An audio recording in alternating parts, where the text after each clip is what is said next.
思维是一种法力. Thinking is a magical power. Xiefeng, August 16th, 2005. Translated by Treasure and edited by Care.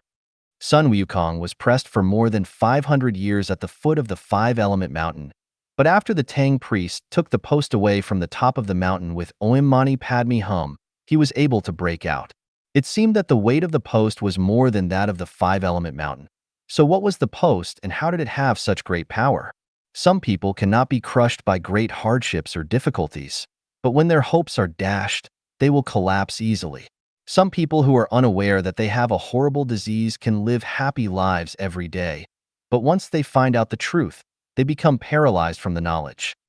There was a young boy in my village of about 11 or 12 years, and every time he crossed a bridge on his way home from school, he would scream with a pale face, even in the daytime.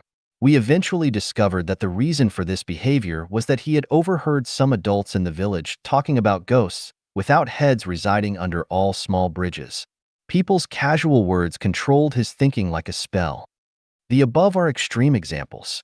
In fact, our thinking is more or less confined by some incantations. Consider the 8 kinds of suffering described in Buddhism: birth, aging, illness, death, encountering enmity and hatred, separation from a loved one, inability to attain what is pursued. The 5 aggregates.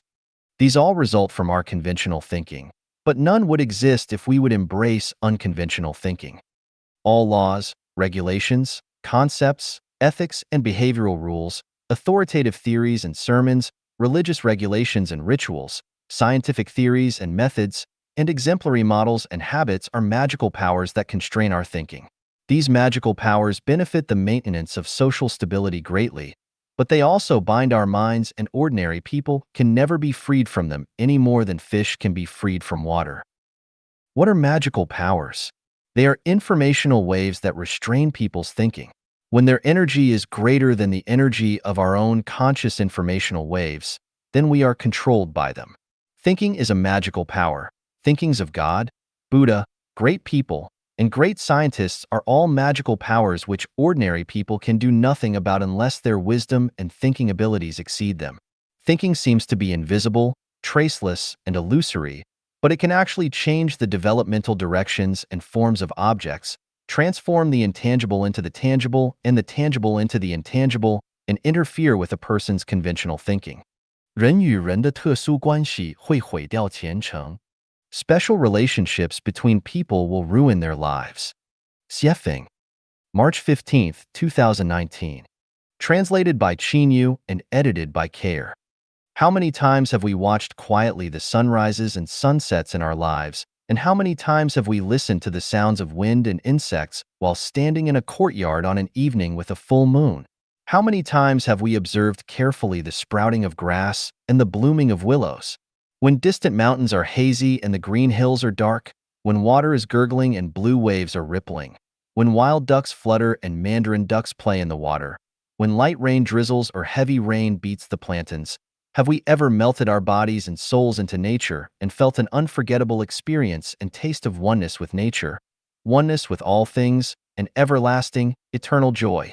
Where has our time gone? What on earth are we doing in this world? Were it not for the deep experience of the meaning of life, then what are we hurrying for all our lives? When flowers fall and beauty becomes old, death separates them forever. The palaces of Qin and Han are now but grazing land for cattle and sheep. Who cares for the cold and lonely west wind? Yellow leaves rustle down by my closed windows facing the sunset. I am lost in memories. Do you not see the mirrors bright in chambers high, grieving over your snow-white hair that once was silk black? How much worry can you have? Just like a river of spring water flowing eastward. Why are we busy all day? Who are we busy for? Are we not colonizing a snail's horn, competing for a flash in time? Is it not that, down in the plain and up on the mountain, all of nature's boundless glory is their prey, but when they have sipped from 100 flowers and made honey, for whom is this toil? For whom is this nectar? Is it not that my clothes hang loosely on my emaciated body, but regrets I have none? It is because of her? Is it not that The young know nothing of woe. To write verse, they feign a throw. Broken walls where foxes sleep, deserted platforms where rabbits walk, all were places of singing and dancing in those days. Yellow flowers covered with cold dew, withering grasses looming in mist, all belong to the battlefields of the old times. When we are old and weak, looking back on the past, will there be regrets? Who took away our teenage time? Who killed our youth? Who made our middle age toil around? Who made us full of sorrow after the age of 60? The answer is that it was those with whom we had special relationships. They were our parents, children, grandchildren, husbands, wives, friends, lovers, brothers, sisters, buddies, and the rest. Whoever made us worry about, think about day and night, hard asleep, hate but could not rid ourselves of, and so on. All the people who have had special relationships with us. It is they who have made our lives miserable and distressed, who made us restless and fighting day and night, who forced us to remain on our guard day and night and tremble in fear, who forced us to break the law, take risks, and made us unable to eat or sleep. Think carefully. If you would not worry about anyone, if no one in the world would make you worry about them, if you lived on an uninhabited island with plenty of food, and if no one cared whether you lived or died, would you still live this way? Have you ever heard of a punishment method called the implication of 9 generations of families? A young child or a servant woman to a family would be killed because the boy's father or the woman's master made a mistake. Why? Because this child had a special relationship with his father, or this servant had a special relationship with her master. That is the reason that they would be killed. Have you heard of landslide-style corruption? A provincial governor was arrested and everyone who had a special relationship with and was implicated with them was also imprisoned. Have you heard the story of the man who traveled all the way to Australia to kill a woman? Why did he do that? Because she and he had a special relationship. Once you have a special relationship with someone, their food, clothing, shelter, transportation, life, aging, illness, death, love and hate, frustration and adversity, violations of the law and nightmares, sighs and groans, and pains and itching will all be closely related to you and involve your mood and state of mind to affect your future. Why do people yearn for life in heaven? Because in heaven, there are no special relationships between people. People in the 1,000-year world never know who their fathers are, and after spending a few years with their mother, they never see them again. There are no relationships between brothers and sisters, no need to make friends, and no need or possibility to form relationships. People in the 10,000-year world have no biological parents. On the celestial islands continent, no special relationships exist between any two individuals. People are keen to build relationships, develop connections, forge friendships, bond with lovers, and form buddies, but in my opinion, they are looking for trouble, pain, anxiety, and sorrow. In a word, they are looking for death, the death of life in the kingdom of heaven. That is to say that once a person begins to form special relationships with others in their consciousnesses and actions, whether they are of emotions or interests, the person will gradually drift away from heaven.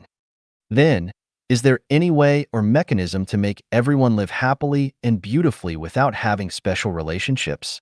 Yes. Were this not so, I would not dare to say this, but I am also afraid of being scolded by people. 促人奋进是魔鬼的伎俩. Pushing people to forge ahead is doing the devil's trick. Xiefeng. December 26, 2018. Translated by Chinyu and edited by Care. The kind of individual that each person is and how many blessings and sins they will enjoy throughout their lifetime is a definite number. What kind of achievements each person will rise to is a certainty, whom each person is destined to meet and fall in love with, and who they will encounter and torture are all part of their life's trajectory.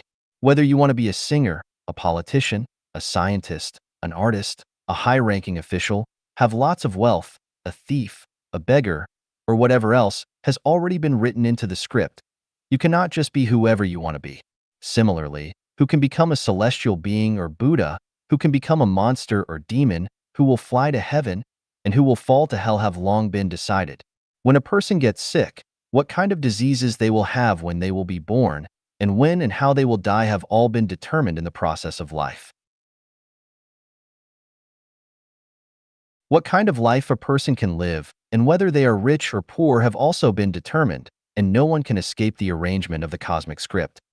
If you fertilize, water, and maintain a Chinese cabbage, it will grow very plump and fat, but in no case can it become lettuce. Feed a sheep more grass and grain, and it will grow fat, but it will never become a cow. Do not bother with a giraffe's neck, it will grow long naturally. Do not tell lions how to catch zebras, they will figure it out. Do not teach mice how to dig holes, they are born to dig them.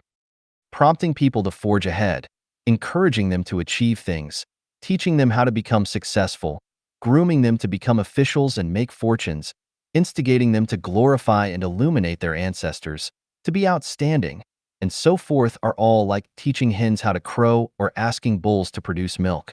Not only is it useless, but it is also the same as compelling a woman to engage in prostitution. Its profound meaning is, go to your death, work hard to die. Look, the grave is not far away, run to it quickly. So, promoting people to forge ahead is a devil's trick. According to Apple Daily, more than 260 officials and corporate executives over the last 5 years have taken their lives by shooting themselves, cutting their wrists, drowning themselves, hanging from beams, jumping off buildings, and lying on rails. All these people were successful and outstanding, but what were their results? Had they been allowed to choose their path again, would they still work so hard to become so successful? Can we see how their past hard work was actually leading them to their deaths? Do you think that the higher an official's rank, the happier and freer they will be? Do you think that the more money they earn, the more freedom and happiness they will enjoy? Do you think that becoming the chairman of a board or a president is joyful? Do you think that the more powerful and capable people you associate with, you will have a better and more satisfactory life?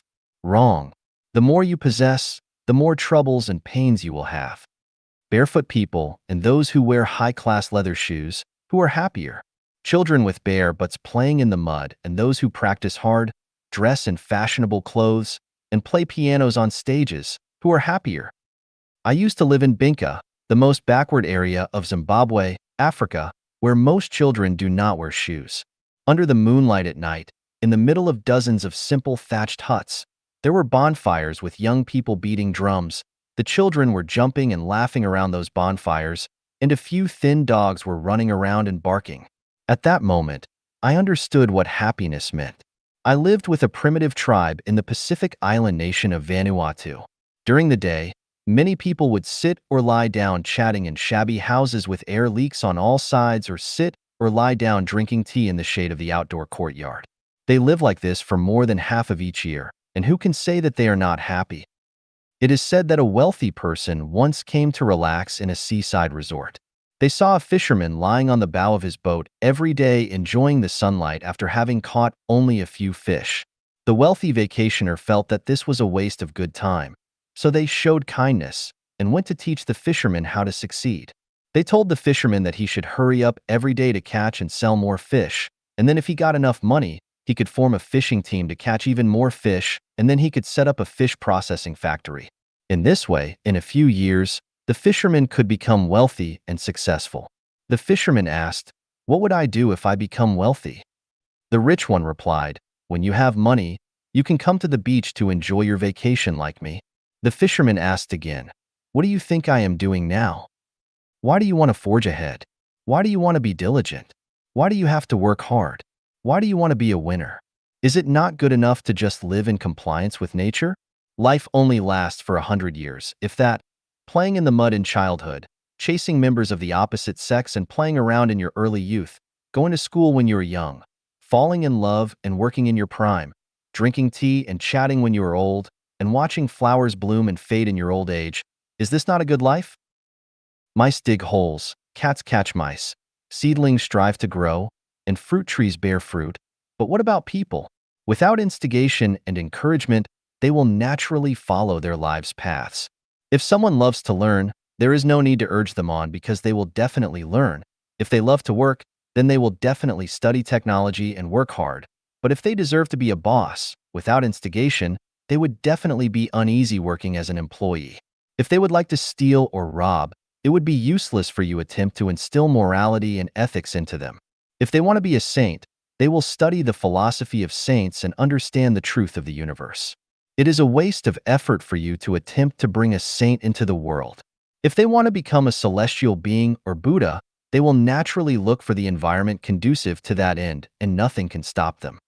20 years ago, I read Napoleon Hill's The Complete Book of Success. I became very ambitious and wanted to earn more money. As a result, I was deceived and defrauded out of more than 400,000 RMB yuan. From then on, I have hated success. For more than 20 years, I have been studying and finally found that promoting people to forge ahead is the devil's trick. Someone might ask, you, Xiefeng, write articles day and night to create Life Changyuan and Chanyuan homes. Are you not working hard? My answer is that I love it. No one urges me to do it. I would like to be like this, but if someone urges me to work hard, I will tell them to go to hell, you a better. Can a hen lay eggs if she has none in her belly? If she has eggs in her belly, can she not lay them? 花心之心最真心. An amorous heart is the truest heart. Xiefeng. March 11, 2019. Translated by Qinyu and edited by Care. People are amorous, so amorosity is the true color of the human heart. Forms give birth to souls and souls give birth to all phenomena. For either a beautiful woman facing 10,000 handsome men or a handsome man facing 10,000 beautiful women, 10,000 infatuations will blossom. The world praises the love of loyalty and concentration, but in fact, this is not in line with reality. It goes against people's hearts. The human world has created monogamy where one man and one woman are expected to love each other throughout their lifetimes. But this does not match the human heart. From the perspective of human nature, a man will never love only one woman throughout his life, and a woman will never want to eat from only one apple tree throughout her whole life. The reason why today's world is filled with worry, pain, anxiety, and sorrow is that people have not returned to their Tathagata nature. Amorosity is the Tathagata nature. The true color is the Tathagata nature.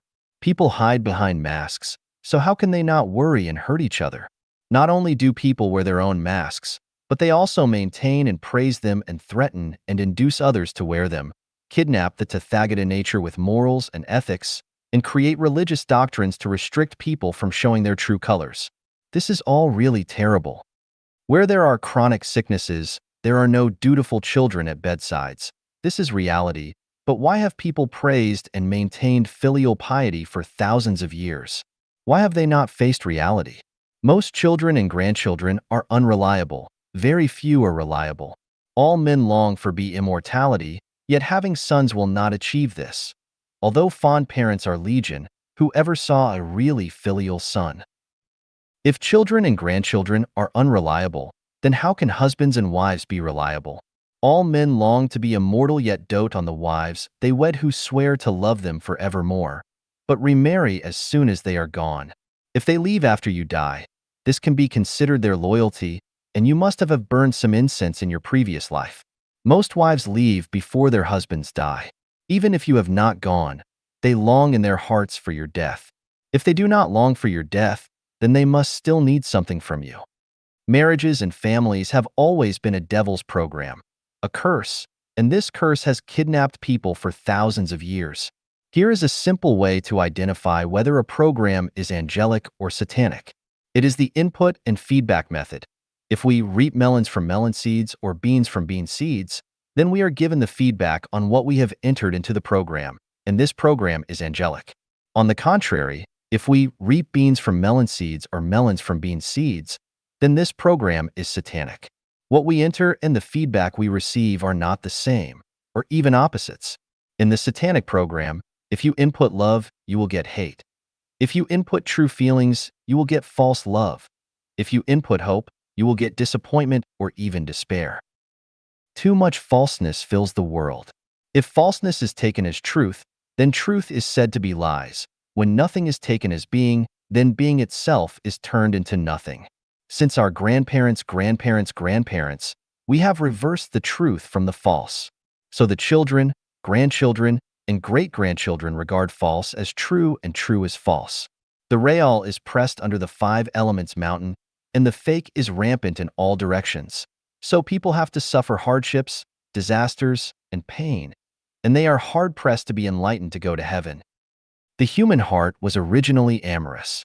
The so-called, "I will love only you for my entire life," is a lie and a scam which exists for short times under certain circumstances, but when those circumstances change slightly, the fox's tail will be exposed. The man who says that when he is poor and helpless is telling the truth, but if says the same thing after his social and economic status improve dramatically, then he is lying and deceiving. The same is true for women. It is impossible to love only you for my entire life, because human hearts are amorous. If a bright and eye-catching flower blooms only for Zhang San, but it wilts immediately when seeing Li Si, Wang Wu, and Zhao Lu, then I want to ask you if it is still a flower? No, it is not, but rather a monster's spirit. Are people still human if they smile when they see a certain other person, but immediately cross their eyebrows when they see other people? No, they are not humans but evildoers. What men are indifferent to beautiful women? What women are unimpressed by handsome men? If there are such people, then they are not really people, but wood or stone, sculptural robots. Since this world has always been perplexed and deceived by falsities, we cannot know what the truth is. We have already mixed the false with the genuine, so we cannot know that amorous hearts are the truest ones. That is to say that anyone who truly loves you must also love the world, because anyone who does not love the world will never love any individual. To narrow the scope, women who love many men and men who love many women will give birth to true love, because their hearts are true and the love of which they speak is true. There are absolutely no marriages or families in heaven. How do we arrange our lives without them? I can tell you that I have found a way to live a better life than married and in a family. Not only have I found it, but I have also opened it up. We are all expected to live paradisical lives on earth, and not only that, but also have a chance to go to the real paradise. I have designed a game of being a groom every day and a bride every night for everyone. The game will be launched soon. If you participate in it, then you will definitely find that amorous hearts are the truest hearts. 意识决定存在. Consciousness determines existence. Xiefeng. Translated by Qinyu, edited by Peter. Whether existence determines consciousness or consciousness determines existence is a type of watershed between materialism and idealism. Human beings have not yet had a correct understanding of this issue until now. Jumping to a conclusion rashly will definitely cause confusion in people's minds. If we divide the population into 5 categories: ignorant people, laities, mortals, sages, and saints, immortals, and then according to the attitudes of people of each level towards the material world, we can clearly understand the reason why some people believe that existence determines consciousness, while others are convinced that consciousness determines existence. Ignorant people live by instinct. Although they belong to the family of human beings, they are not much different from animals. They don't know what creation and thinking are. As long as things are necessary for their survival, they will just grab them. If they are put on a deserted island, they will only die. So, for ignorant people, existence determines everything. Without existence, there is nothing. Laities are people who live by their desires. The central content of their lives is money, status, power, reputation, and beauty. They live for these desires all their lives. Once they don't get the above, they will suffer terribly. For laities, existence determines their consciousness, and their daily activities have a clear purpose and goal, which is how to obtain existence. Without the seduction of factors such as money, laities cannot live a single day. Mortals live by affection. The core content of their lives is family affection, relatives and friends, colleagues and classmates, group and clan, country and nation. With these, they can live a flavorful life. Without these, they will feel alone, bored, empty, and lonely. Therefore, for mortals, it is still existence that determines consciousness, and without existence, their consciousness will collapse. Sages are people who live by reason. They are people who often ask why, people who want to understand the essence behind superficial phenomena, existence. Existence is the basis of sages' consciousness. Without this basis, they cannot think deeply. People such as scientists in various fields, philosophers, and thinkers all belong to the category of sages. Although existence is the basis of the consciousness of sages, they also pay more attention to the reaction of consciousness to existence. Therefore, for sages, existence and consciousness are equally important. Because they devote more time and energy to the field of consciousness than on the basis of existence, sages tend to become the best among human beings. Saints, immortals, are people who rely on spirituality. What is perceived through sight, hearing, smell, taste, and touch is not important to them. What is important is what is realized through their spiritual sense. Spiritual perception is purely an activity of consciousness. So, for immortals, it is consciousness that determines existence. To sum it up, for ignorant people, laities, and mortals, existence determines consciousness. If you tell them, consciousness determines existence, it is like casting pearls before swine. They might even give you a back kick. For sages, existence is equivalent to consciousness. There is no question of who decides what. For immortals, consciousness determines existence. If we tell immortals that existence determines consciousness, they can only think that we are ignorant. Then, does existence determine consciousness, or does consciousness determine existence? First, let's take a look at all the things created by human beings. Like cars, how did cars appear on Earth? There are no cars on the Earth, so how could cars appear out of thin air? What? It turns out that people first imagined it in their consciousness, and then created it according to the imagination in their consciousness. How did the first house appear on the Earth? What? It is also people who first imagined a house structure, and then recreated it according to the imagined structure. How did fashion become popular? What? It turns out that fashion designers first realized it in their brains, and then made it to guide the trend. It can be deduced from this that all things created by human beings are firstly imagined in human consciousness, and then created according to their imaginations. If people had no imagination, that is, no thinking and no consciousness, then all the artificial objects that we use today would not have appeared. This clearly proves that consciousness determines existence. Without human consciousness, how can there be so many artificial things on the Earth? Let's look at the dwelling places of human beings and the natural environment.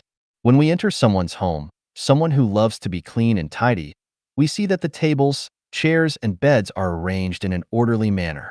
Whether it is the pictures on the wall or the flowers cultivated on the windowsill, they all give people the feeling of being natural, harmonious, beautiful, and suitable. Why is this happening? Oh, it turns out that the owner of this house has a clear spatial layout in her consciousness. The orderly existence of everything in her house was first imagined in her consciousness. If her consciousness is chaotic, she may put the coffee table on the table, and she can't think of planting a few pots of flowers and placing them on the windowsill. Over the past 10 years, I have observed the residences of many people in Zimbabwe. Generally, the living environment of Caucasians is clean, tidy, and orderly. Their lawns are always neatly mowed. Their flowers are always beautiful, and plants are always verdant and green. Even their washrooms, toilets, are full of flowers, and you will never spot oil stains in their kitchens. Looking at the environment of our Chinese people, weeds are overgrown in the courtyard. Dog excrement is everywhere. The washroom smells bad. Cockroaches are rampant in the kitchen, and the stove is greasy. Why is there such a big difference? Aren't they all human? It turns out that the difference lies not in existence, but in consciousness. Chinese and Caucasians have different consciousness of the environment. The quality of the living environment depends on the consciousness of the people in this environment. If there is a good consciousness, there will be a good environment. Without a good consciousness, of course it is impossible to have a good environment for existence. My child once used his vacation to drive to Washington and New York by himself. I asked him on the phone, "What is your biggest impression after seeing New York?" Unexpectedly, he replied, "New York's Chinatown is too dirty and messy. It does not match the civilization and prosperity of New York." Can it be that existence determines consciousness? If a Chinese has lived in China from beginning to end, it can be barely said that the existence of the dirty, disorderly, and bad surrounding environment leads to the dirty, disorderly, and bad living environment of his own. But after we came to a beautiful country, where the existence is beautiful, why does the environment change when we live there? Isn't it that our consciousness determines our existence? Suppose we Chinese exchange with Japanese and Germans. We all live in Japan and Germany and let Japanese and Germans live in China. Within 50 years, China will become the most beautiful and graceful country in the world, while Japan and Germany will become too dirty, disorderly, and bad countries. Consciousness determines existence, and what kind of consciousness is there, there will be that kind of existence. If everyone is belligerent, the world will be in a constant state war. If everyone loves peace, how could there be wars? Consciousness determines existence. Look at Islamic mosques, Christian churches, and Buddhist temples. Their architectural styles and shapes are quite different. Why? Because the consciousness of designers and builders is different from each other. Consciousness determines existence. When comparing the urban layouts of Harare, the capital of Zimbabwe, and Beijing, the capital of China, Harare's commercial, industrial, and residential areas are clearly separated, with a distance of at least 1 kilometer from each other, while Beijing's commercial, residential, and industrial areas are almost intertwined. The reason for the formation of this pattern of existence is that the British and the Chinese have different consciousness of people, and it is the different consciousness that determines the different urban layouts. Consciousness determines existence. When comparing the wearing and the style of dress of women during the Chinese Cultural Revolution and the wearing and style of dress of people at this present stage, from the perspective of time and space, they are definitely two different worlds. During the Cultural Revolution, women did not bother to perm, dye their hair, draw their eyebrows, and put on lipstick. Even their clothes were mostly yellow, gray, and blue. Skirts and high-heeled shoes were absolutely not allowed. About their breasts, they would find ways to press them tightly to their chest. If you budged a little, people would look at you differently, and you would be regarded as a hot, foxy spirit descending on the world, a symbol of restlessness and flirting. Look at today's women, one by one. They are more enchanting and beautiful, with all kinds of postures, styles, curvaceous beauty, sexual beauty, and temperamental beauty that is fully displayed, living out their individuality, freedom, and elegance, as if all the fairies in heaven have descended to the world. The reason why different eras have different ways of dressing is that people in different eras have different consciousness, and it is the consciousness of different eras that determines the existence of those different eras. Consciousness determines existence. Why is the population of the United States growing more slowly than that of China and India? Why do couples with higher IQs, who are richer, and with higher education levels have fewer children, while poorer, less educated couples have more children? Why can a man have several wives in some countries and regions, while most countries and regions can only be monogamous? Why could a couple in our previous generation have many children, but we can only have one child at this stage of China? Aren't all these differences determined by our human consciousness? Consciousness determines existence. Why are most of the Nobel Prize winners Americans? Why is there not a single Nobel Prize winner from mainland China? Are Americans so smart and Chinese so stupid? The main reason is that Americans and Chinese have different consciousness. If you want to eat hamburgers, you will definitely not make noodles. If you want to eat chicken, you definitely won't put pork into the pot. The reason is so simple. Do we still doubt that consciousness determines existence?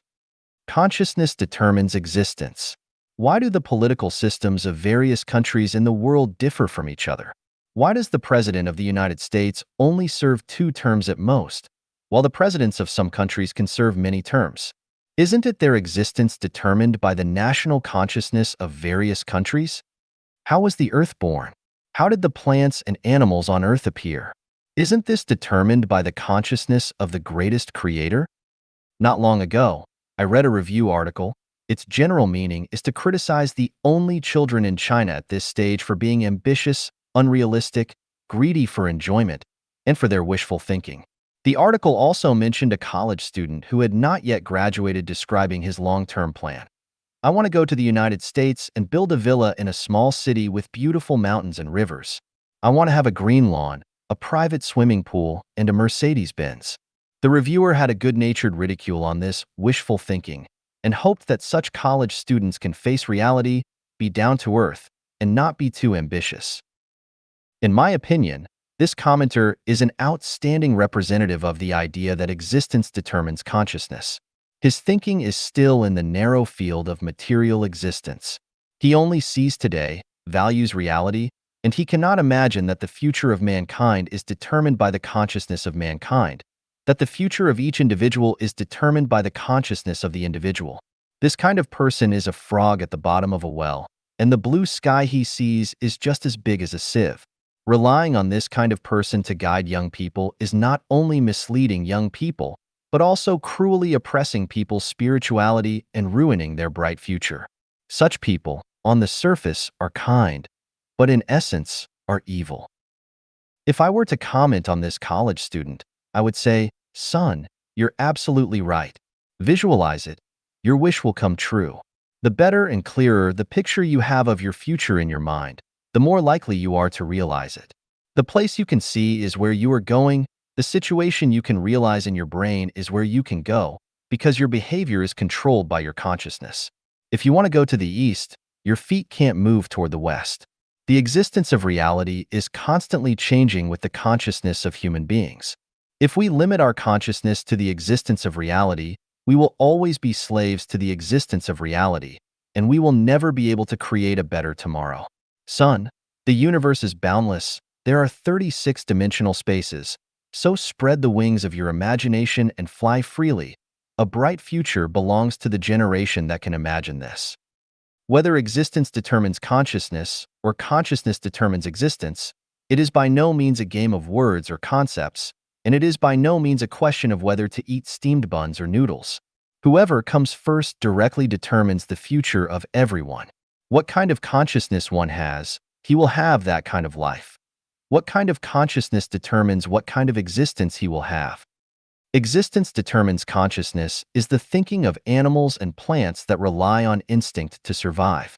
Consciousness determines existence is the thinking of sages and saints, and the thinking of gods and Buddhas. If existence determines consciousness, we have only one Earth. If consciousness determines existence, we will have 36 dimensional spaces. If existence determines consciousness, we can only survive in the contradictions and pains of reality forever. If consciousness determines existence, we can transcend the existence of reality and focus on future development and changes. If existence determines consciousness, we can only passively be constrained by the environment. If consciousness determines existence, we can actively open up a sunshine avenue in the existence of reality. If existence determines consciousness, we cannot see the brilliance of the greatest creator, and we can only live to die. If consciousness determines existence, we can decipher the mysteries of the time and space of the universe, extend this limited life to the infinite wonderful time and space, and then we can die to be reborn. Existence determines consciousness is conventional thinking. Consciousness determines existence is unconventional thinking, and a bright future belongs to people with unconventional thinking. 成功是一个陷阱. Success is a trap. Xiefeng. March 24th, 2021. Translation edited by Chinyo. I come from the 1,000-year world, where there are no successes or failures, only enjoyers of life from beginning to end. In the 1,000-year world, there are no such words or concepts as success and failure. In heaven, there is never talk of success. Everything unfolds and retracts naturally. In the plant and animal worlds, there is no talk of success. Only in the human realm is there talk of success and failure. Most of those who mess up their lives are the ones who pursue success. If you were to statistically analyze and summarize, most of those in prison are the ones who pursue success. The sea of suffering is boundless. Take a look at those in the sea of suffering. They are all lives seeking success. So, I draw a conclusion. Success is a trap. Who invented this trap? The answer is the devil. Is my conclusion correct? Everyone carefully observes human society. Who are the ones that drive people to strive for success? How do those who aspire to success end up? Are most of those who mess up their lives the ones who want success? What is success? Contending for the space of a snail's antler, or contend for a flash of light. Is that success? Did Qin Shi Huang succeed?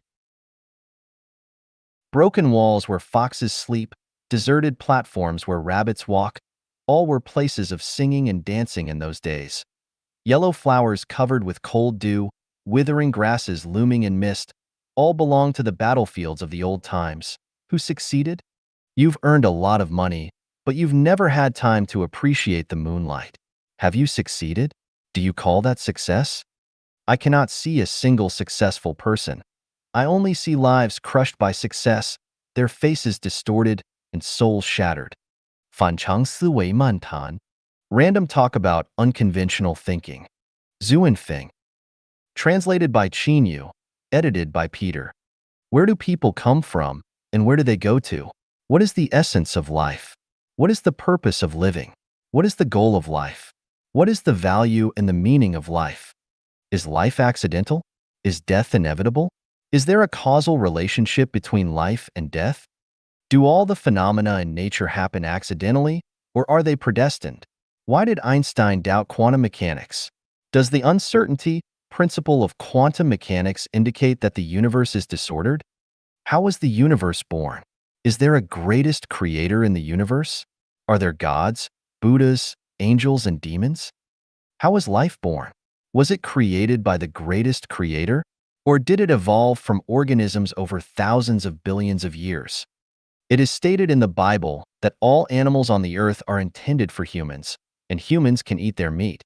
And the Buddhist Shurangama Sutra clearly tells us that we must not kill animals or eat their meat. What exactly is going on? Were Adam and Eve the ancestors of all mankind? Were they also the ancestors of American Indians, Asian yellow races, African blacks, and European whites? What is destiny? Does everyone have their own trajectory of life? If so, can this trajectory of life be changed?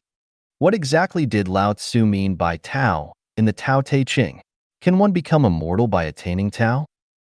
For thousands of years, sages of all ethnic groups have been exploring the mysteries of the universe and the true meaning of life, but the answer is still far from us. In the last 100 years, due to the development of industrialization, especially the rapid advancement of transportation and the information technology, people's vision has become limited in the field of science, and the light of science has enveloped people's consciousness and thinking, prompting people to gallop freely in the physical realm of common sense, but they cannot enter the higher-level physical realm. Although New Era thinking appeared in the 50s and 60s of last century, it was only a faint glimmer of rational thinking, which could not be understood and accepted by the public. Nowadays, people are too busy with their daily activities due to the accelerated pace of life and have no time to calm down and think. Although universities around the world produce millions of college students and graduate students every year, they are basically biological robots. Their thinking is running according to scientific procedures, and few people can break through this existing way of thinking. In comparison, people today have more knowledge and materials than in the past, and they use more advanced methods to create things that humans need. They eat, wear, use, and play more and better, and are richer than in the past. People are supposed to be more leisurely, freer, and more relaxed, but the reality is that instead of feeling more relaxed and freer, people feel more exhausted and stressed. We can't help asking, is there something wrong with the way that humans have been thinking for thousands of years? Or do humans need unconventional thinking? 从莫比乌斯带谈起. Talking about the Mobius strip. Xiefeng. Translated by Chinyu. Edited by Peter. A piece of paper has two sides. If an ant is placed on the front of the paper and is not allowed to turn over the edge of the paper or bite through the paper, how can it easily and unconsciously climb from the front of the paper to the back of the paper and reach any point on the paper? From the perspective of conventional thinking, this is absolutely impossible, but someone has solved this problem. He is the German mathematician August Ferdinand Mobius. Mr. Mobius' solution is, twist one end of the paper 180 degrees and stick it to the other. At this point, the ant can freely climb from the front to the back, and from the back to the front. This is the Mobius strip. The Mobius strip is the result of unconventional thinking. What seems impossible with conventional thinking is easy with unconventional thinking. So, what is unconventional thinking? Unconventional thinking is a paradox of conventional thinking, a reverse thinking that goes against the usual way of thinking. For example, the Empress Wu Zetian ordered flowers to bloom, which was described in flowers in the mirror.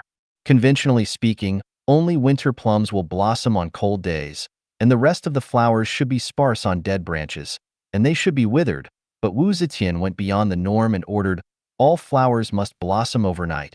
Don't wait for the morning wind to push you. As a result, except for peonies, all the flowers grew overnight. At dawn, the fragrant flowers were in glorious bloom, and the Chuanfang Garden and Shanglin Garden were verdant and pleasing, full of beautiful spring scenery. What is normal to one nation is contrary to common sense and unnatural to another nation.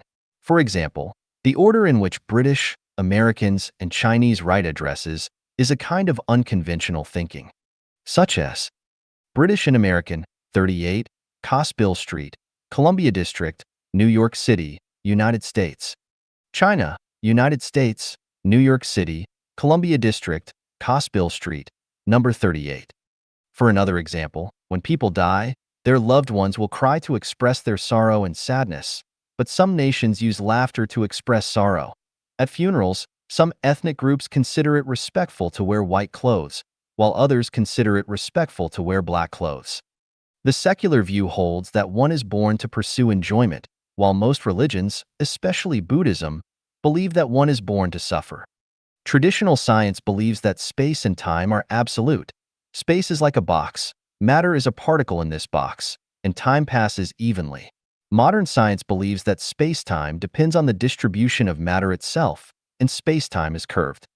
Common sense believes that chicken feathers can fly in the sky, but iron blocks cannot fly in the sky, but today's reality shows that iron blocks, weighing tens of tons, can also fly in the sky. It was previously thought that any number could be represented by the ratio of two integers, but later it was discovered that some numbers, such as irrational numbers, could not be represented by the ratio of two integers. After the establishment of the theory of real numbers, the discovery of ethereal imaginary numbers was confusing. What is considered impossible in conventional thinking is easily solved by unconventional thinking. Topology is a kind of unconventional thinking.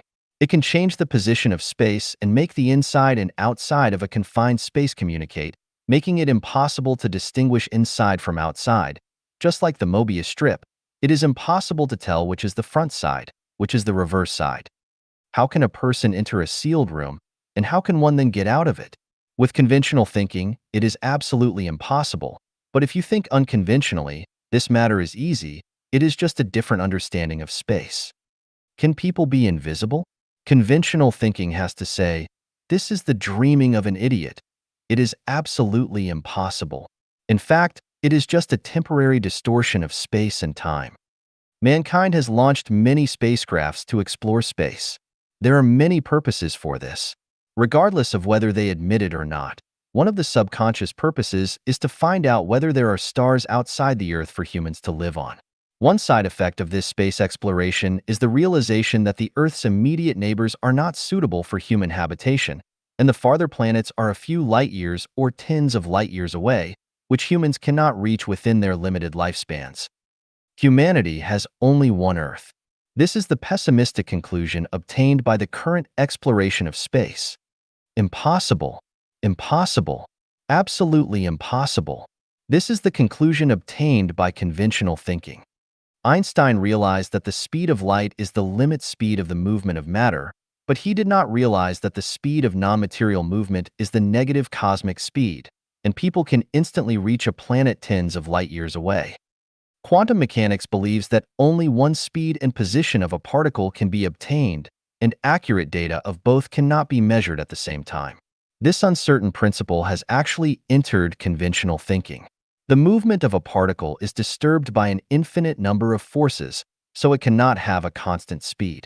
In addition, the movement path of a particle is affected by other forces, so it cannot have a fixed line, which is why its speed and location cannot be measured at the same time. However, if we have a way to consider all the forces received by the particles and the magnitude and mode of action, then it is not difficult to measure the speed and position of the particles at the same time. Everything in the universe runs in an orderly manner, and particles are no exception. The current problem is that human intelligence has not yet reached the level of understanding all the forces in the universe. Quantum mechanics has entered the frontier zone, But this does not mean that the frontier zone is the marginal area of science, and we can also develop this in depth. Quantum mechanics can only end in the uncertainty principle. The development of science is endless, but the more knowledge humans carry, the slower they will move forward.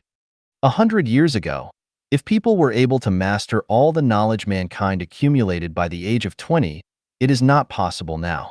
Who would dare to say that he has encompassed all the knowledge accumulated by mankind by the age of 30? I am afraid that some people might have become exhausted and powerless before they reached the forefront of science. By extending quantum mechanics to humans, we find that humans are just particles.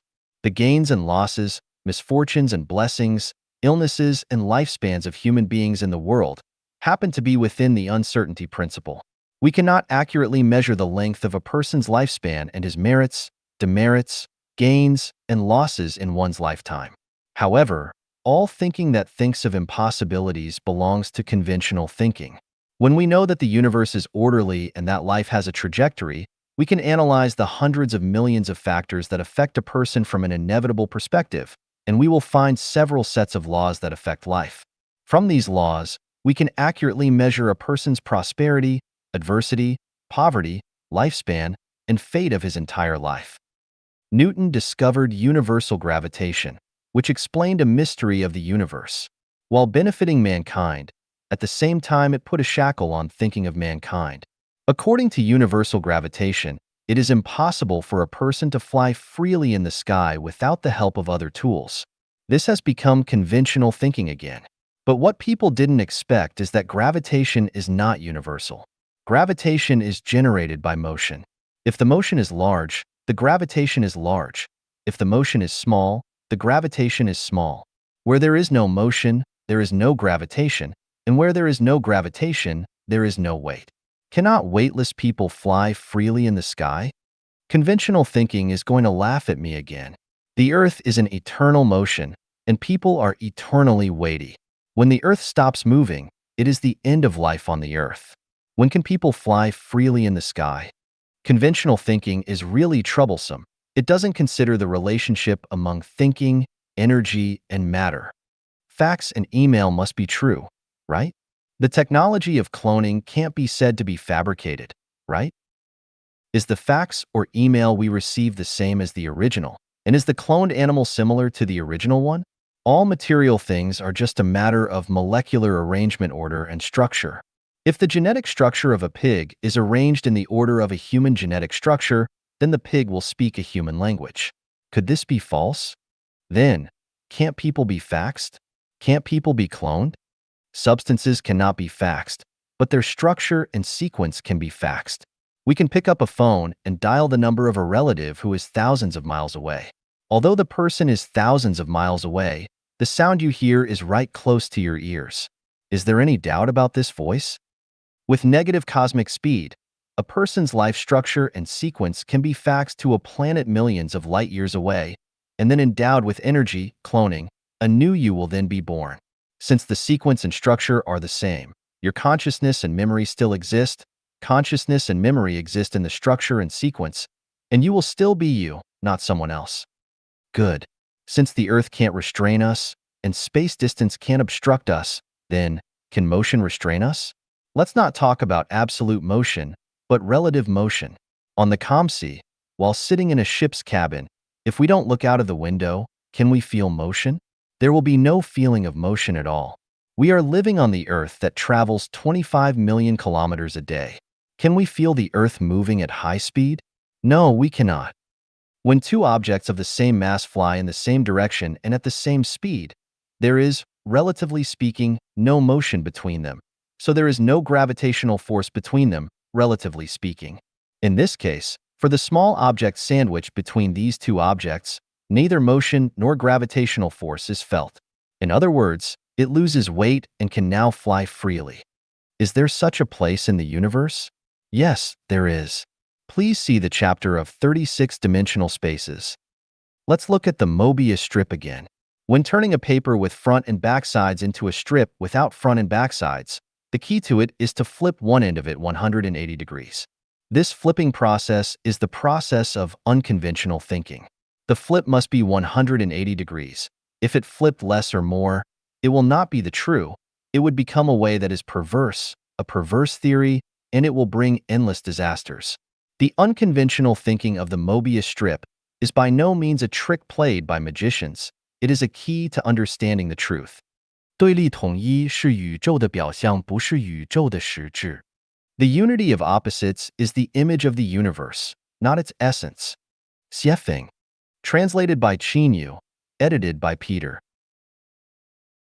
From the perspective of appearance, the universe embodies its opposition everywhere: truth and falsehoods, good and evil, beauty and ugliness, positive and negative, light and dark, yin and yang, prosperity and adversity, dynamic and static, superior and inferior, noble and lowly, rich and poor, life and death, front and back, big and small, good and bad, etc. But the Mobius strip tells us that there is only unity in the universe, but no opposition to it. Who can tell which is the front side and which is the back side of the M? By a strip. It has only one side, or in other words, there is a back side to the front side of the M, by a strip, and there is a front side to the back side of it. The front and the back side are perfectly intertwined and indistinguishable. Consider below the unity of opposites under conventional thinking. Up and down. Common sense believes that the top of the mountain is up and the foot of the mountain is down. The leaders are up and the masses are down. The sun is up and the earth is down. The head is up and the feet are down. The river has upstream and downstream. Unconventional thinking believes that there is no up and down in the universe, and that up and down is just a matter of concept. For example, the sun and the earth, from the perspective of the solar system, has no distinction of up and down, just the changing of positions. Is there up and down on the earth? The South Pole and the North Pole. Which pole is up and which pole is down? Look at the globe. Assuming that the surface of the earth is full of people, can you tell who is on top and who is on the bottom? Of course, we cannot. If we keep shrinking the earth to nothing, then all people on the earth will stand foot to foot, with their heads in the opposite direction. Now, who can tell whether the head is on top or the feet are on top? Of course, no one can. In the same way, is the top of the mountain up or the foot of the mountain up? Regardless of the direction, as long as we walk along a straight line, we will eventually return to the starting point. So, does the river have upstream and downstream? The masses can have no leaders, but the leaders must have masses. Then, are the masses at the top or are the leaders at the top? To have or not? Is there anything in the universe? In spring, flowers of all kinds are in bloom in the garden, contending in beauty and fascination, and in winter, what is left in the garden? Where are the dinosaurs? Where are our ancestors? If the Earth is hit by a laser beam from outer space, it will vanish instantly, and everything on the Earth, including the Earth itself, will disappear. What else do you have? Since elementary school, we have been struggling and striving in pursuit of possessions, but what do we get after death? A good name forever? Prosperous descendants? Immortal accomplishments? If the earth shakes, will these things still exist? From a transcendental point of view, the more you pursue possessions, the result will be that you will own nothing. The more you pursue no possessions, the result will be that you will own everything. Shakyamuni, Jesus, Laozi, etc. did not pursue possessions, but they own everything. Thieves, liars, and corrupt officials are trying their best to pursue possessions, but they have nothing. If a peasant doesn't stop appropriately and think about his situation, he will always be a peasant. If a worker does not stop and look around, he will always be a worker. If a person does not calm down and perceive, he will always be a human. There is everything in emptiness, and there is emptiness in everything. I once asked a friend to give up everything and practice Taoism with me, but he couldn't let go of everything he had. He also wanted to glorify his ancestors and leave a good name for posterity. Watching him fall into human society and plunge into the real void, I could do nothing. With obstructed thinking, one is powerless. The sea of bitterness is boundless, so repent and be saved. Here repenting is unconventional thinking. Success and failure. There are no successes or failures in life. There are only different life trajectories. Success and failure are just the concepts of the laity. In the eyes of the laity, success is rank promoted, fortune made, and ancestors glorified. while failure is losing one's official position, losing money, being laid off, and being divorced. But from the perspective of the ultimate goal of life, only the eight immortals and the eight immortals crossing the sea, each showing their magical powers, are the winners. Looking back at thousands of years of recorded human history, who was the winner? The Egyptian pharaoh? Alexander? Caesar? Constantine? Charlemagne? Napoleon? King Arthur? Gregorian? Henry? Genghis Khan? Peter the Great? Washington? Lincoln? Hitler? Stalin? Gandhi? Mao Zedong? Bush? The heads of each state? Aristotle? Bacon? Dante? Columbus? Confucius? Martin Luther? Rousseau? Montesquieu? Voltaire? Marx? Darwin? Shakespeare? Newton? Einstein? Planck? Watson? Rockefeller? Bill Gates? If these people are successful, then are the others losers? If the dispossessed, homeless beggars along the street are defined as losers, then are the rest winners? Who is the winner? Who is the loser? Is there really a successful life? If there is no successful life, are all people failures? We annihilated 40,000 enemy troops. We succeeded. Did you succeed because you killed 40,000 lives? I frustrated all the competitors. I succeeded. Does it count as success by frustrating others? Dude, congratulations. We successfully robbed the Reserve Bank. It's so comfortable. I succeeded in swindling him out of all his money. You are so smart that you successfully transferred the company's property to your private account abroad. We successfully blew up the World Trade Center. We successfully released the atomic bomb on Hiroshima. I successfully spread the SARS virus. I successfully cloned people so that people don't know whose father he is or whose son he is. We successfully discharged wastewater into the river, and so on. Are these all successes? The well-known Napoleon Hill wrote a book, The Law of Success. His book has been sold in more than 30 countries and more than 20 million copies in more than 20 languages. He himself is called the creator of millionaires. Great. It's really great. But someone once said, walk along an impeccable line of reasoning. Everything is normal. But at the end you suddenly find yourself caught in a dilemma. I wonder if Mr. Hill has come to the end and found himself in a dilemma. The law of success teaches people how to succeed. So does it mean that people who have not read The Law of Success are losers? At what level is one considered successful? How much wealth does one need to have to be counted as successful? How many bank robberies does it take to be considered a success? How many times can piracy be considered a success? How many rivers should one pollute to be considered a success?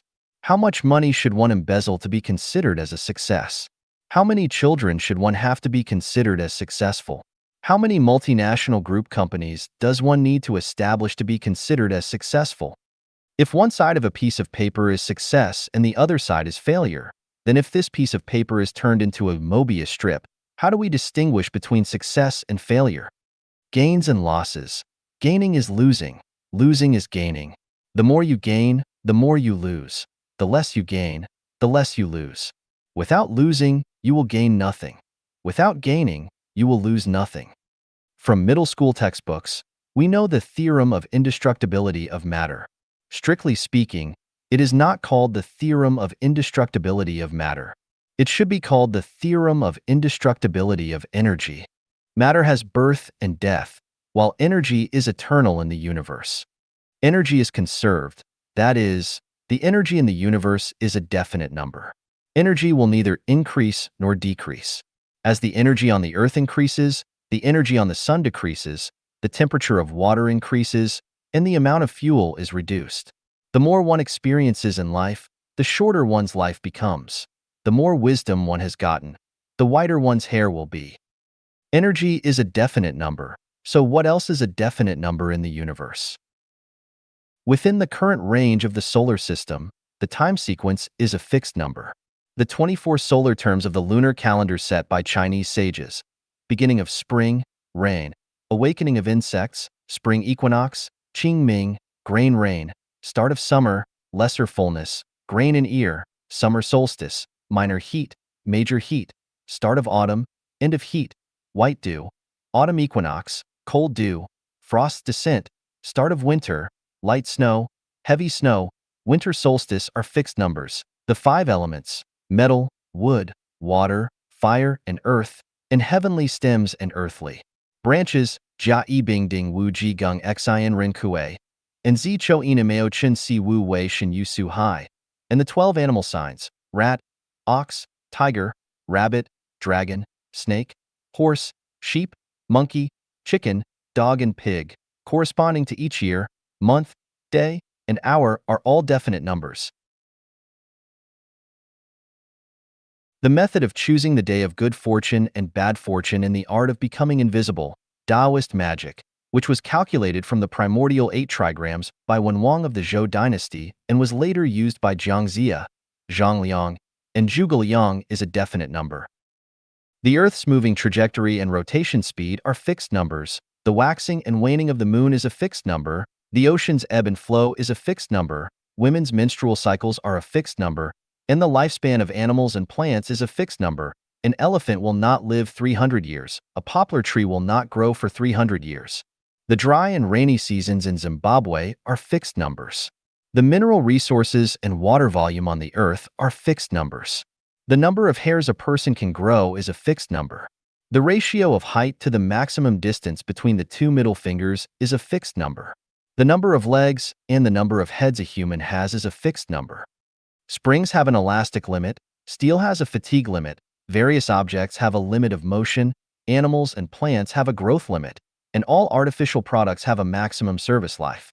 No matter how good the car is, after running for a certain number of kilometers, it is bound to be eliminated and scrapped.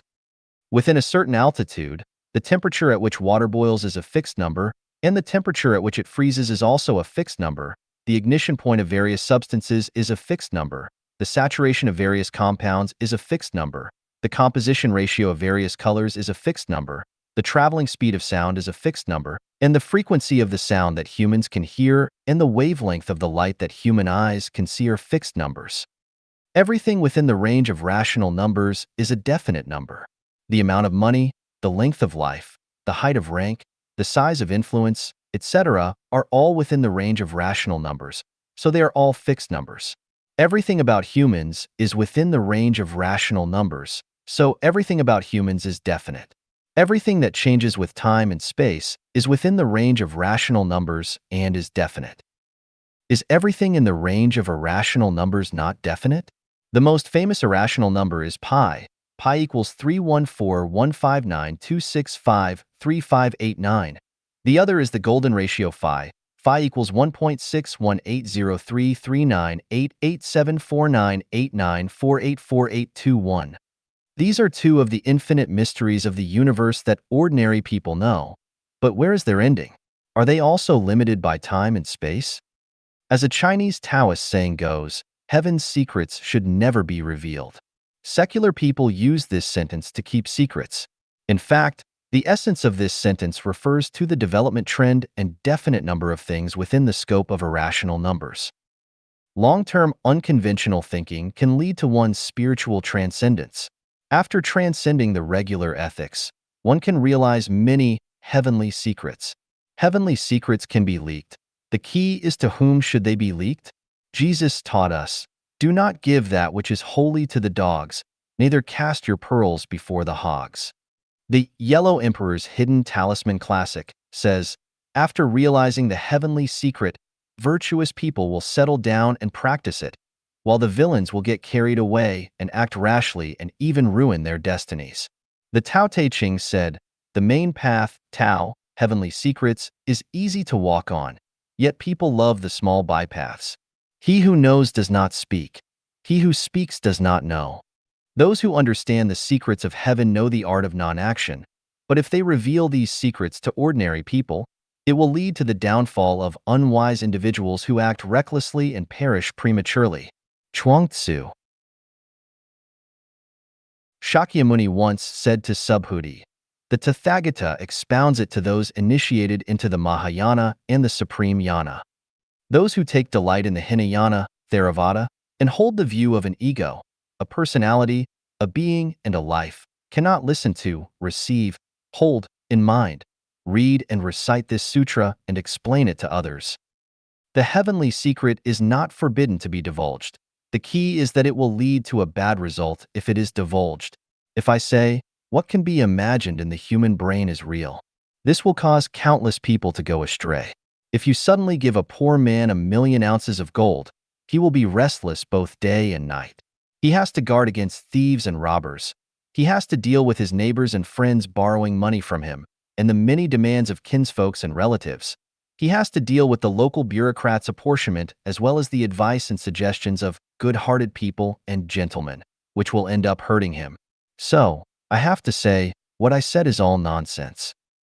Although the heavenly secrets cannot be leaked, I can reveal a little information from the irrational numbers pi, and phi, golden ratio. One is the universe is infinite and life is infinite.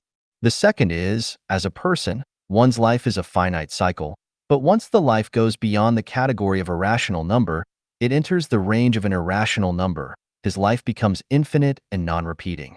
It is like what is said in the Buddhist scripture, beyond the 3 realms and no longer subject to the 5 elements. It is also like speed.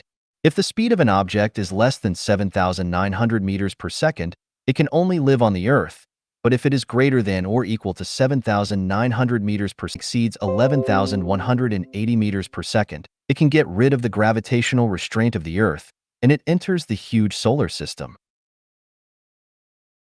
When its speed exceeds 16,670 meters per second, it can freely enter the vast galaxy and experience the galaxy's various appearances and exceeding fascination and charm. The third is, time only exists in the world of rational numbers. There is no time in the world of irrational numbers. The wisdom of ordinary people has developed from natural numbers to irrational numbers, which can be said has reached its limit.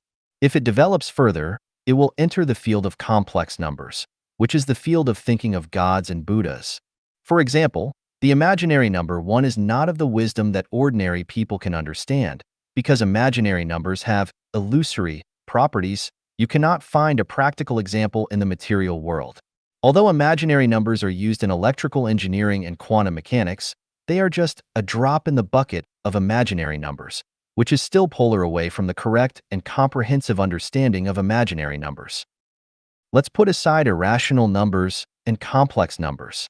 Within the range of rational numbers, everything has a definite number. As far as people are concerned, the number of things everyone owns has been limited in their own life structure, just like the amount of water on the earth. If there is more water in the ocean, there will be less water in lakes and rivers, or less water in glaciers, or less groundwater. It is impossible to increase everywhere because the amount of water on the earth is a fixed number, a constant. The things one can own in life are definite numbers, such as health, longevity, beauty, wealth, reputation, freedom, happiness, wisdom, safety, children, etc. If the number of a person's possessions is set as 1, then each factor, assumed to be 10, accounts for 0.1. These factors are all on a very sensitive polyhedral seesaw.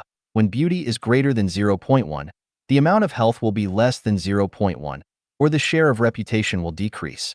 When the amount of wealth is greater than 0.1, the quantity of freedom or happiness will decrease. And when the knowledge increases, the lifespan may become shorter and shorter. In a word, if one factor increases, the other or several other factors will decrease, and the total amount remains unchanged at 1. The definite number of people cannot be limited to a few years, decades, or hundreds of years. Otherwise, your understanding will go astray. Some people may use examples from real society to deny this theorem and ask, how do you explain a person who became a high-ranking official and made a fortune, has many wives and concubines, lives a long and healthy life, has a good reputation, and has many children and grandchildren? This involves the transformation of time and space and life structure. God Jesus said in the Sermon on the Mount, "But woe unto you that are rich, for ye have received your consolation." Luke 6 verse 24. Buddha Shakyamuni said, furthermore, subhuti, if a virtuous man or woman receives, holds in mind, reads and recites this sutra and is despised by others, this person who is bound to suffer from evil destinies in retribution for his past sins, and whose karmic sins are now eradicated by the other's contempt, will attain supreme enlightenment, Anuttarasami Aksambodhi. Diamond Sutra, Chapter 16. Karmic obstructions can be purified. Immortal Laozi said, "When one is about to take an inspiration, he is sure to make a previous expiration. When he is going to weaken another, he will first strengthen him. When he is going to overthrow another, he will first have raised him up. When he is going to despoil another, he will first have made gifts to him." Tao Te Ching, Chapter 36. To sum up the teachings of gods, Buddhas, and immortals, it means that if you get more in this life, there will be less in your next life. If you suffer in this life, you will enjoy happiness and blessedness in the next life. If you are overspending from your bank account, you will have no money to use at critical times. If Tao wants to restrain you, it must first expand you. To weaken you, it must first strengthen you. To discard you, it must first make you prosper. To take away your blessings, it will first give you temporary enjoyment. In short, no matter where you go, what you own will always be one. In my opinion, those who are rich and powerful are very poor, and their prospects are very worrying, while those who are suffering, although their lives are extremely difficult, their prospects are very splendid. This is the paradox, which is hard to understand because of the lack of examples in reality. If I say, people enjoy blessings today because they accumulated virtues in their previous lives, and they are enjoying the blessings they gained by self-improvement in their previous lives. It is hard for people to believe it because few people know their own past life and future life, let alone other people's past lives and future lives.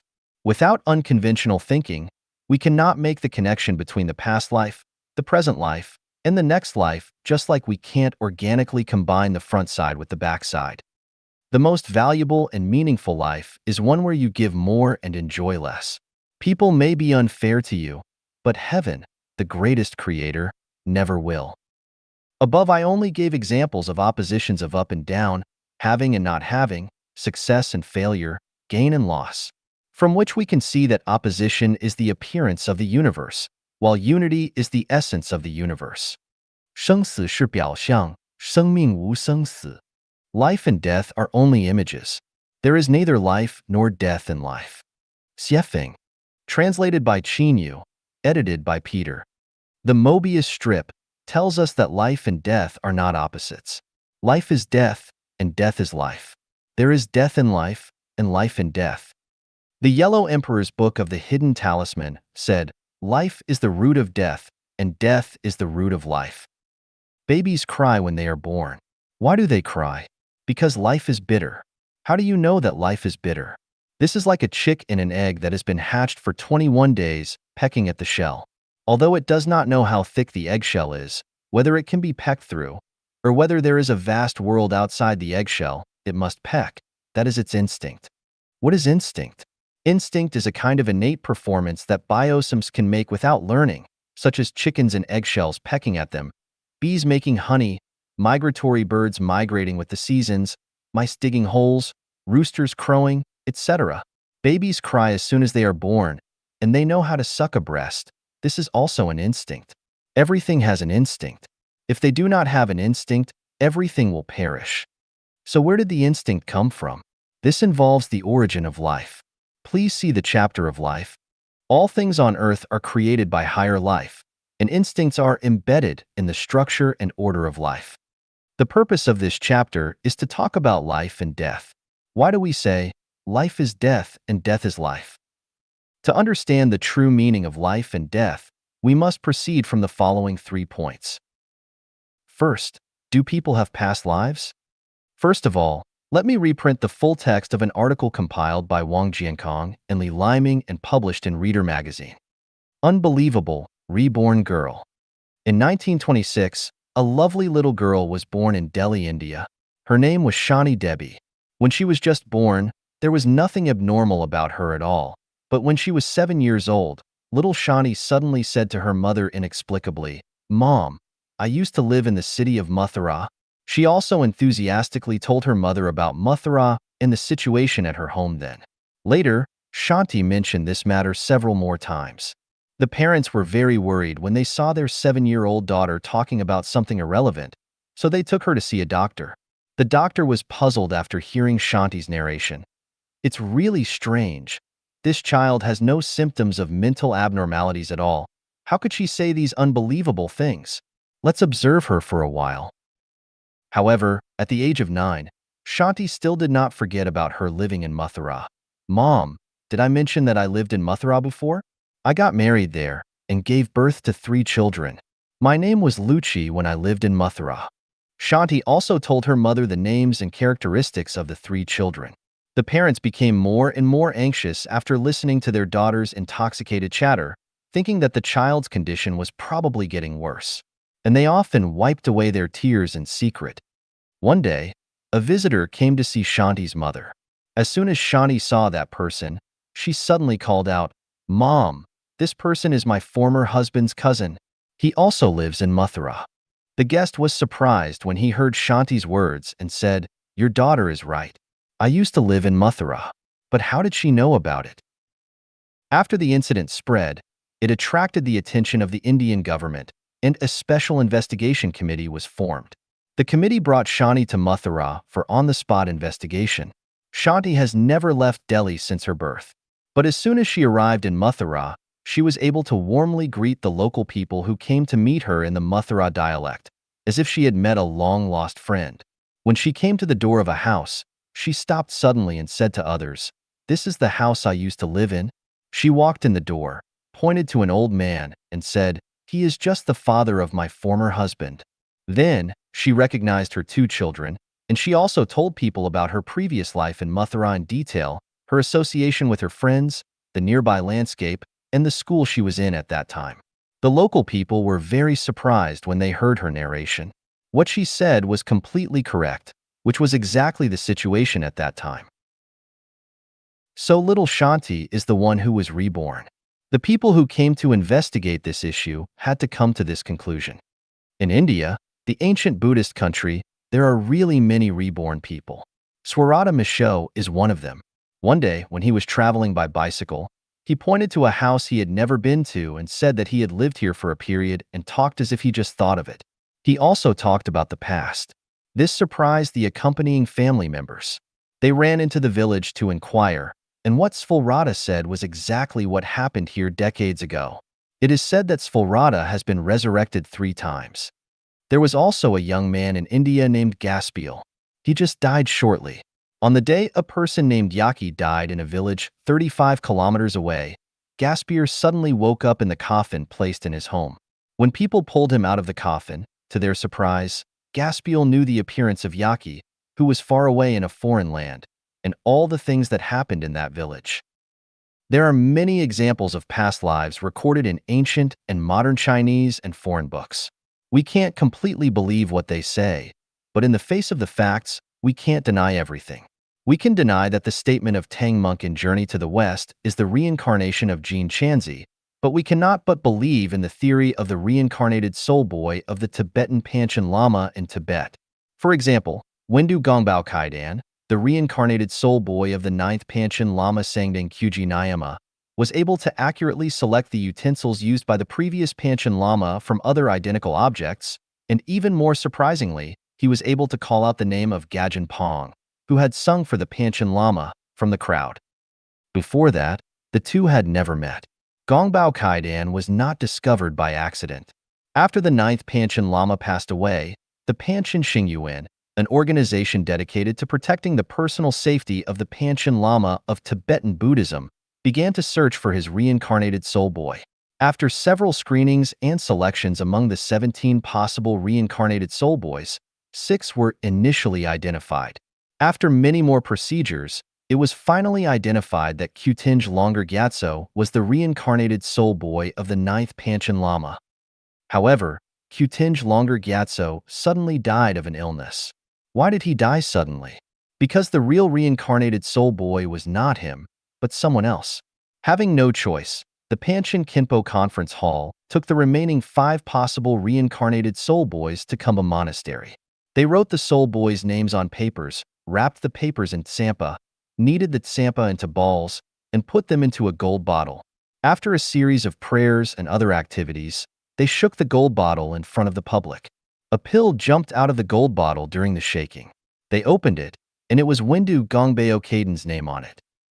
In fact, Anyone who was a human being in the last life and reincarnated as a human in the next life will definitely have a feeling of déjà vu about a place suddenly and dimly in your life. In some places, although you have never been there, once you arrive, they must be reflected in your subconsciousness. You don't know what's going on, you just feel as if you have been here before. Of course, if you were an animal in your previous life, you will not have this kind of memory, but you must have a special love for a certain animal, and you are particularly disgusted or afraid of some animals. If you were a celestial in the 1,000-year world or the 10,000-year world, you will not have this kind of hazy memory, but you will definitely hate the selfishness of human society and subconsciously feel that you don't belong to this world. If you come from the Elysium world, you don't like meat by nature. Many wonderful hallucinations often appear in your mind, and you have an instinctive closeness to Buddhism. Second, do people really have an afterlife? It's hard for us to believe the hearsay of others, but we have to believe the theories and examples based on scientific research and clinical practice. There is an organization in this world called the International Association for Near-Death Studies, whose website is www.nderf.org. The results of this research organization show that people have an afterlife. Please feel free to contact them to discuss where people go after death. As living people, it is impossible for them to clearly know the scene after death, but for those who died but came back to life due to various reasons, it is true that some of them have experienced the scene after death. I myself started to explore the essence of life because of a fact that came into being 20 years ago. That is, no matter whether people in the world believe it or not, I am sure that life has an afterlife, and because of my continuous research and exploration, I discovered my past life and future life and made clear the purpose and significance of my birth. I passed through a happy darkness and saw the bright sunshine. I felt extremely happy. I was pushed into a black hole, and my mind still maintained infinite peace. Suddenly, a ray of light appeared in front of me. It was like a star in the sky at first, and then it turned into a sun at dawn in an instant. The radiant sun does not dazzle me. On the contrary, looking at this red sun, I feel unparalleled happiness. This is a beautiful place. I am very happy to come to this place. I feel delightful. I seem to have a nightmare. Countless ghosts came to claim my life, and a black tornado also hit me. I was frightened to death, and suddenly I was pulled back by a force. I watched the doctors tossing my dead body. Relatives and friends were mourning and crying, but I drifted farther and farther away from them. I was not sad. I felt extremely peaceful and felt that there was a beautiful place in the distance, and that is where I should be. The above are the memories and narrations of people who died and came back to life. Although they did not describe what kind of place they arrived at, it is certain that they still have a clear consciousness after death, and they also feel the beauty or dreadfulness of the place they are going to. It is certain that people will have an afterlife. There are only two kinds of eternal things in the universe. One is energy and the other is life. Without life, the existence of the universe is meaningless. Without energy, life will have nothing to attach itself to. Life is eternal. The so-called death is just the transformation of the life carrier. After the body of life dies, the spiritual body of life will enter another life carrier. After a dog dies, it may be reincarnated as a human being.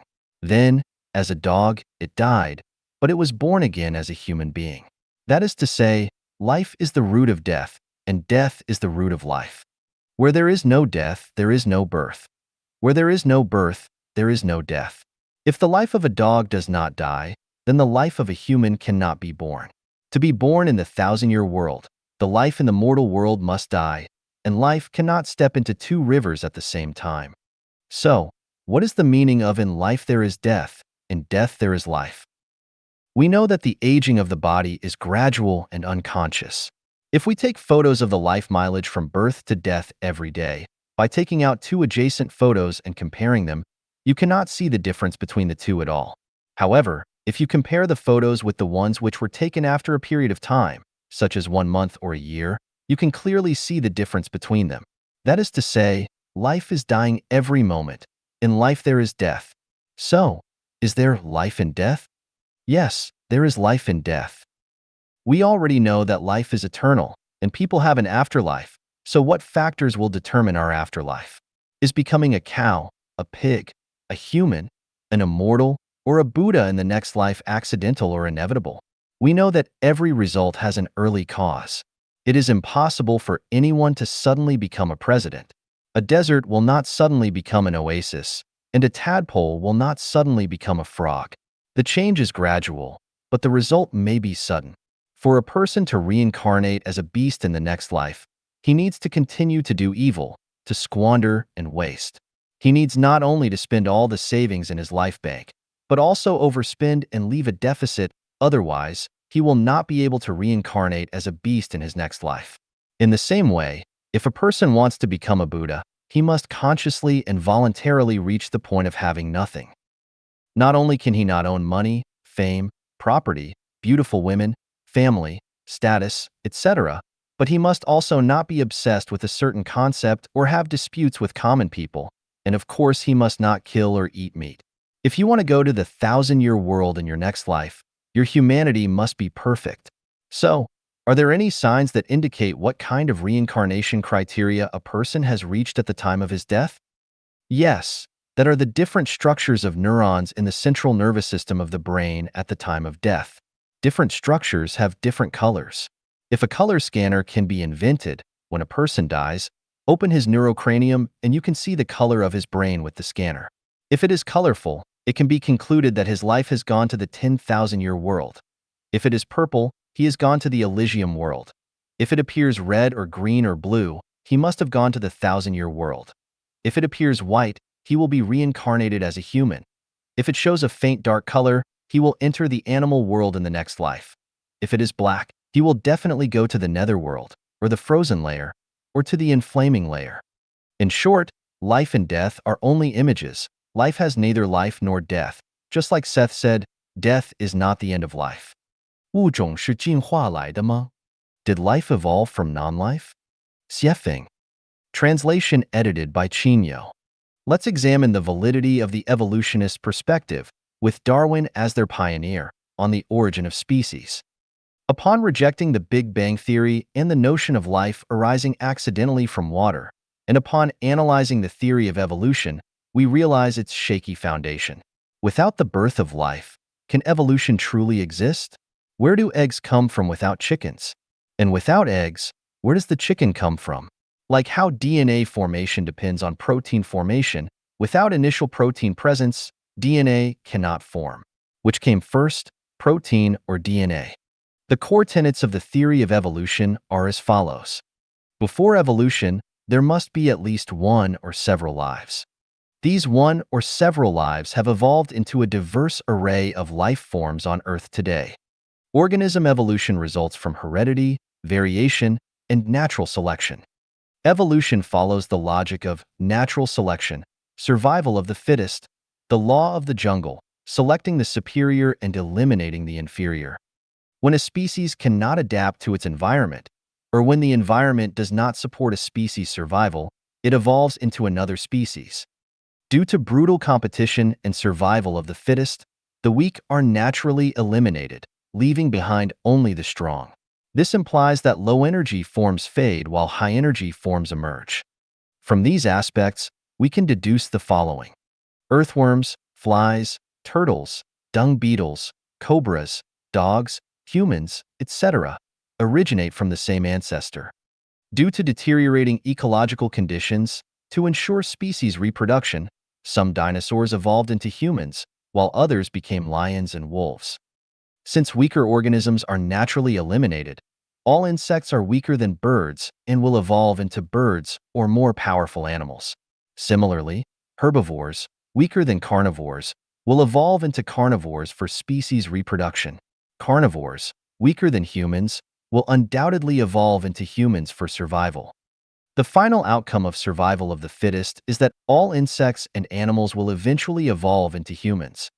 Regarding humans, the strong prey on the weak and the fittest survive. People survive by plundering and killing each other. Strong nations only remain invincible by eliminating the weak. All plundering and killing wars in history align with the theory of evolution. Acts of kindness toward other species appear cruel within one's own race. Conversely, cruelty toward other species is seen as kindness within one's own race. Whether it's burning, killing, looting, or cheating, any means to eliminate the weak and strengthen oneself are justified. Hence, Hitler's actions were 100% correct. Humans will continue to evolve. Eventually, wings will grow on their backs, eyes on the back of their heads, and they will breathe out fireworks and emit laser light from their eyes. Further analysis is unnecessary. Based on the 10 outcomes mentioned above, we can assess the viability of the theory of evolution. As we observe humans becoming smarter and more capable with each generation, we assume human evolution. However, this increased capability depends entirely on accumulated knowledge, and the essence of human life has remained unchanged since ancient times. Our genes, as human beings, have not changed. Our ancestors had 2 eyes, and we still do. Our blood was red then, and it remains red now. Our body structure has not gained or lost any organs or parts compared to our ancestors. If modern children could run like deer or zebras at birth, it would confirm human evolution. If monkeys' and apes' brains are similar to humans in learning, memory, and thinking, we can deduce that humans evolved from monkeys. I will delve further into the topic of biological evolution in future chapters, particularly in the Greatest Creator chapter of Life Genuine. I encourage you to continue contemplating this issue. Mong Chir, The Blind Zone. Xiefeng. Translation edited by Chinyo. If we observe a blind person, we will find that he is constantly feeling his way forward. He cannot stride confidently on winding roads, nor can he see the potholes and stumbling stones ahead. We feel genuinely saddened by this. But what about those of us with sight? We eagerly unpack our treasures, investing everything in a marriage, only to face the painful experience of divorce a few years later. Why couldn't we foresee the outcome back then? We sincerely invest time in friendships, only to be betrayed, robbed of our savings, and even lose our spouses. Were we blind to the truth from the start? We wholeheartedly support someone's rise to power, only to discover him indifferent to our well-being and willing to trample us underfoot. Why were we blind to their true nature? We extend compassion to someone in need, sparing no effort to help him overcome one difficulty after another. However, once his wounds are healed, he turns around to bite us, not only stealing our wealth but also spreading rumors and slandering us, portraying us as worthless. Did our eyes truly perceive their nature from the outset? Parents toil tirelessly and pour their hearts into raising their children, hoping to have support in their old age. Yet, in an instant, their children die on the battlefield or under the wheel and fail to provide the expected support. Given such outcomes, how accurate was our foresight from the start? We labor tirelessly to raise our children, pouring our hearts and souls into their upbringing. Yet, in our old age, we find ourselves abandoned, without the familial support we hoped for. What was the purpose of our endeavors? Were we blind to the future? When we were at school, we studied certain subjects for getting food and sleep, but after graduation, we were unable to pursue the majors we studied. If we knew this before, why did we bother to waste money and energy? We work from dawn to dusk, live frugally, rack our brains, and work hard all our lives. When we are about to die, think about what we have gained. What were we blindly busying for? We can't see the substances with wavelengths outside the light range of 400 to 700 nanometers. We can't see the epidemic germs flying in the air. We can't see the radioactive elements invading our nerve cells, and we can't see viral bacteria filled in the rivers. The welfare of the public is lost virtually. We also turn a blind eye. What will happen tomorrow? Our eyes are also invisible. How far and how deep can our eyes see? What on earth did we see? How different are we from the blind? The achievement of a general cost many lives. One family becomes rich and another 10,000 will be, relatively, poor. The predecessors are brilliant and the descendants will be bleak. In this life, behave like a tyrant. In the next life, one will suffer. What do we really understand? What did you see again? We are so busy every day. What on earth are we busy for? We are running with high spirits on the seemingly straight road. Is this road the best way of life? What is the point of what we are passionate about? We are working overtime to build a house somewhere, yet an earthquake is imminent in this area. So, the more we do, the greater our loss. And the more we hurry up, the more we waste, isn't it? We were sweating profusely and anxiously queued up to buy tickets for the maiden voyage of the Titanic. The day when you got the ticket, was it the day when the tragedy started? A few years ago, one night, I was driving a four-wheel drive Toyota pickup truck on a jungle path in Binka, Zimbabwe, when a rabbit jumped out onto the path and attempted to cross. I slammed on the brakes, but it was too late. The rabbit was crushed to death under the wheel. Oh, rabbit, why do you hurry across the road? If you slowed down for a few seconds, you could pass safely. Does speed really make you safer? Recently, while typing with the window open in the study room of Villa number 46, at night, a few bees would often fly in to look for light. By the next day, all these bees would be found dead. Oh, bees, why do you seek out the light instead of staying in the darkness of the night? Is any bright place a good place?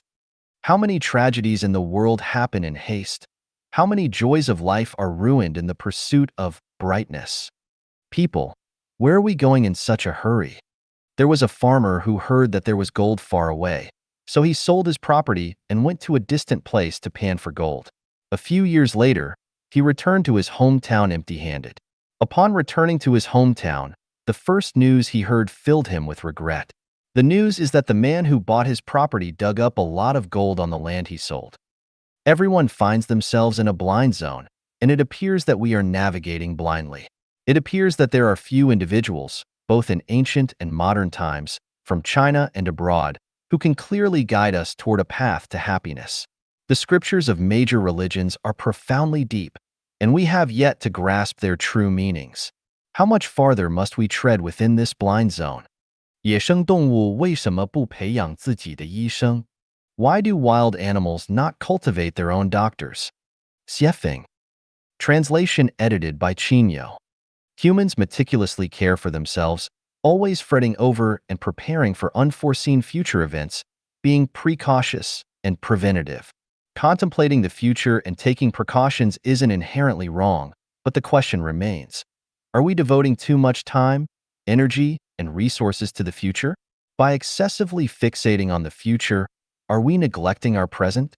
Today, people seem to form friendships mainly for utilitarian purposes, rather than fostering genuine connections as our ancestors did, where hearts were in sync. At home, rely on parents. Outside, rely on friends. But why do we rely? We cloak our true intentions, compromising and pandering to friends, just to safeguard against unforeseeable future events, leaning on them, correct? Despite forced smiles, reluctant engagements, and considerable reluctance, we still go out of our way to garner support for others. Are we still being true to ourselves? How much of our time is squandered on fruitless pursuits? Why do we engage in this behavior? Is it all in anticipation of the unforeseeable future? We install security doors, set up alarms, erect fences, hang electric wires, manufacture weapons, construct hospitals, and purchase insurance. As humanity progresses, it appears the less secure we feel. Why is this?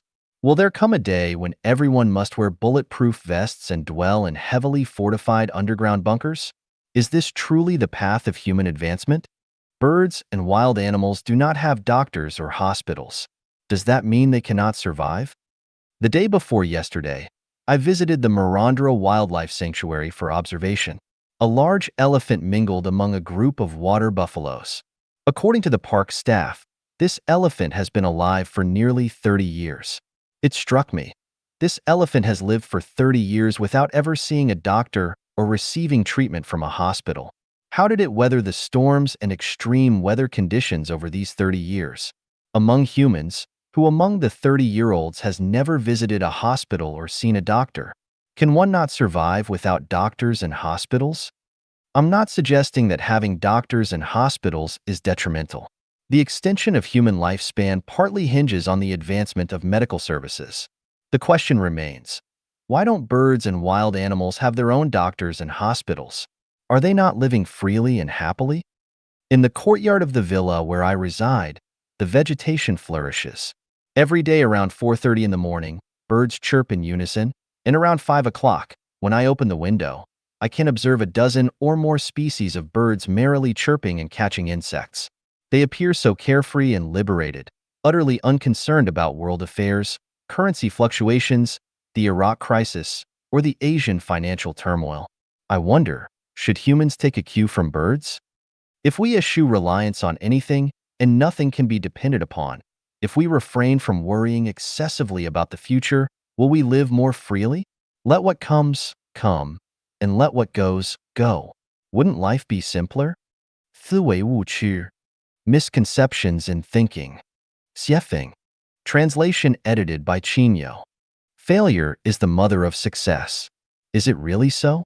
The original intention of this argument is to encourage people not to be discouraged by failure, but to learn from it in order to achieve success. It seems that the great inventor Edison once said, "Who says I failed? I already know 9,900 ways that won't work." From this, people mistakenly believe that Edison's success is entirely due to failure. Thus, failure is the mother of success. In fact, Edison's success is entirely based on his repeated successes. Without the multiple successes in the early stage and the confidence gained from other successes, he would undoubtedly fail. The truth is, from the perspective of probability theory, success breeds success and failure breeds failure.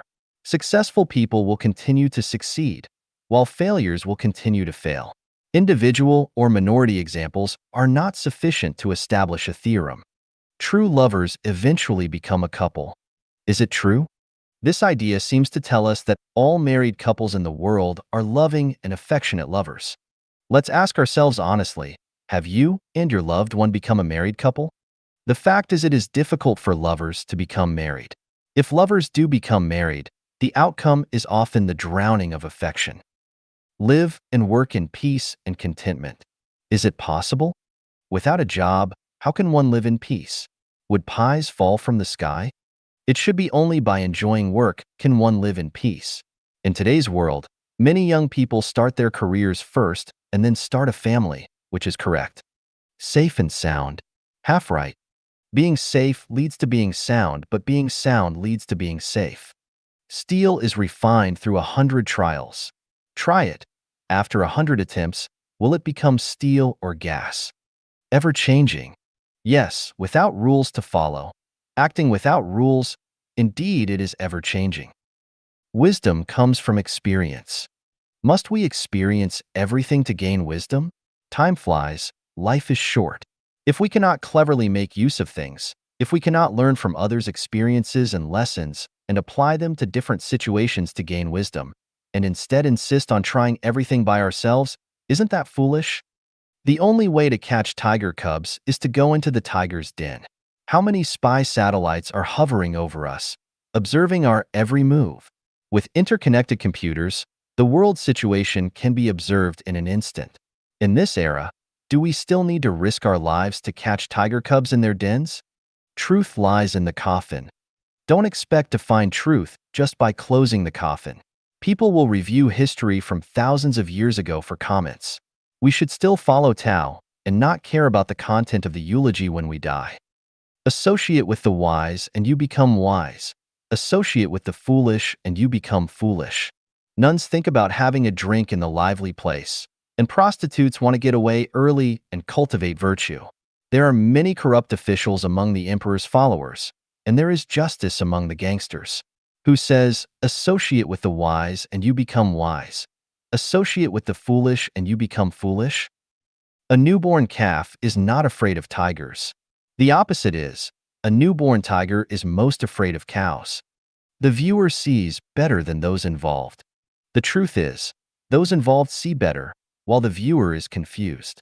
He who has the truth on his side has the majority. Aside from negative cosmic energy, the rest seems to be, the strong have more help, the weak have less help. A dog relies on its master's power. Similarly, people rely on the power of dogs. A bosom friend afar brings a distant land near. Without anyone recognizing oneself, one's neighbor is as distant as the ends of the earth. Once called, it comes. Once waved, it goes. It comes when called, but it's hard to make it go when waved. The strong wind reveals the sturdy grass. Sturdy grass recognizes the strong wind. Do not do unto others what you do not want done to yourself. What you do not want done to yourself, you easily do unto others. Listen to both sides, and you will be enlightened. Heed only one side, and you will be benighted. Heeding only one side leads to darkness, and listening to both sides also leads to darkness. If you want something, you must give something in return. If you give something, it's definitely in order to get something back. Exhaust oneself in service, and only rest in death. Exhaust oneself in service, merely for the sake of reputation. A long road tests the strength of a horse. Time reveals a person's heart. Carrying a heavy load tests the strength of a horse, and money reveals a person's heart. Better to be a shattered jade than an intact tile. Better to be an intact tile than a shattered jade. If the skin is gone, what can the hair attach to? If the hair is gone, where can the skin hide? A broken mirror can be put together again. It's hard to mend a broken mirror. People fear fame as pigs fear fattening. People want fame as pigs want to grow fat. Youth is wasted on the young. Workers don't work hard, and bosses suffer. He who sees the trend is a wise man. He who sees the trend is a smooth talker. If one separates himself from physical labor, he cannot differentiate between the 5 grains. If one separates himself from physical labor, there will be an abundant harvest of the 5 grains. The whole year's work depends on a good start in spring. The whole year's work depends on a good start in winter. All crows are black.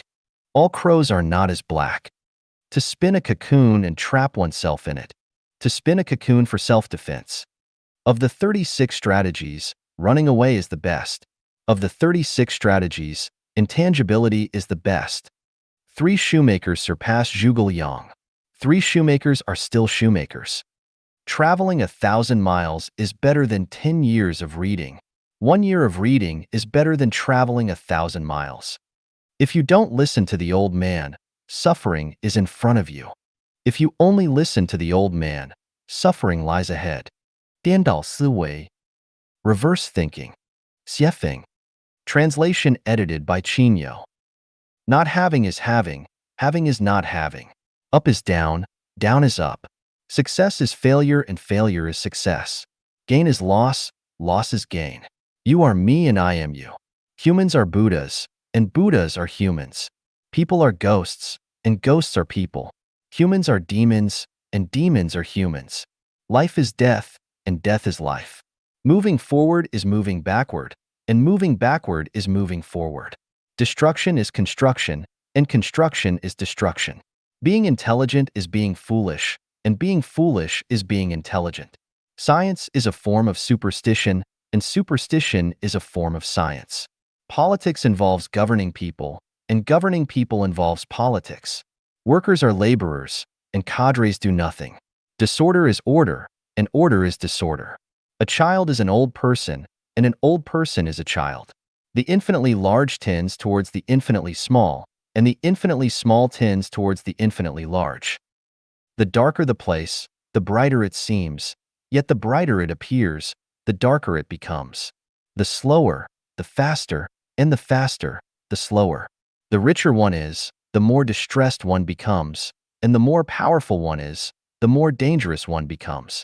The kinder you are, the more foolish you may seem, yet the more foolish you appear, the wiser you may be. The poorer one is, the less trustworthy one is perceived, and the richer one is, the greedier one becomes. The more useless something seems, the more useful it may be, and the less one possesses, the freer one may be. The more enticing something appears, the more it may consume one's life, and the more delectable something seems, the more it may harm one's health. The more one has, the more one will gain, and the less one has, the less one will be bestowed. Looking at people from afar, they appear beautiful, but up close, they seem ugly. Similarly, pigs appear hateful from a distance, yet charming up close. The nourishment for humans is not food, but the different molecular structures of energy, qi, within food. If one consumes this energy directly, they may bypass the need for food altogether. When God created humans, humans began creating gods. When humans raise cows, cows start to raise humans. When humans invent computers, computers will eventually invent humans. Because we have eyes, we don't see what we should see, but we see what we shouldn't see. Because we have mouths, we don't eat what we should eat, but we eat what we shouldn't eat. Those who achieve success early often decline early. Early intelligence can lead to early confusion. Early sorrow can turn into early joy, and early happiness can turn into early sorrow. Those who rise early tend to sleep early, and those who sleep early often rise late. The more one loses, the more one gains. Conversely, the more one gains, the more one loses. In having nothing to lose, one has nothing to gain, yet in losing everything, one gains everything. The ultimate objective of life is not to approach death, but to journey towards another world. Much like the ultimate aim of a fetus is not to grow within the womb, but to enter the world. Thus, human society acts as a grand womb, through which individuals must pass, seemingly through the gateway of death, to reach another world. Consequently, death is not the end, but rather the beginning. The you in dreams is not your true self. The true self slumbers in the real world. Similarly, the you in the present is not the true self. The true self is sleeping in another world. The dream, you, is unaware that your real self is slumbering in the real world, just as the present you is unaware that the true self sleeps in another world. Upon awakening, the dream ends. When the true self awakens in another world, life concludes. If one dies suddenly, it is because the true self in another world did not awaken naturally but was abruptly awoken by others. Thus, regardless of age or manner, death is not an inherently negative event, and the living need not sorrow but should rejoice in their timely cessation of illusion. From the perspective of conventional thinking, the sun unquestionably revolves around the earth, as observed rising from mountains, water, and the horizon, and setting on the opposite side at dusk. The ancient text, Shan Hai Jing, contains a fable titled Quafu Chasing the Sun, wherein the protagonist Quafu perishes due to his adherence to conventional thinking. Similarly, Copernicus was burned alive for expressing a treasonous and heretical notion.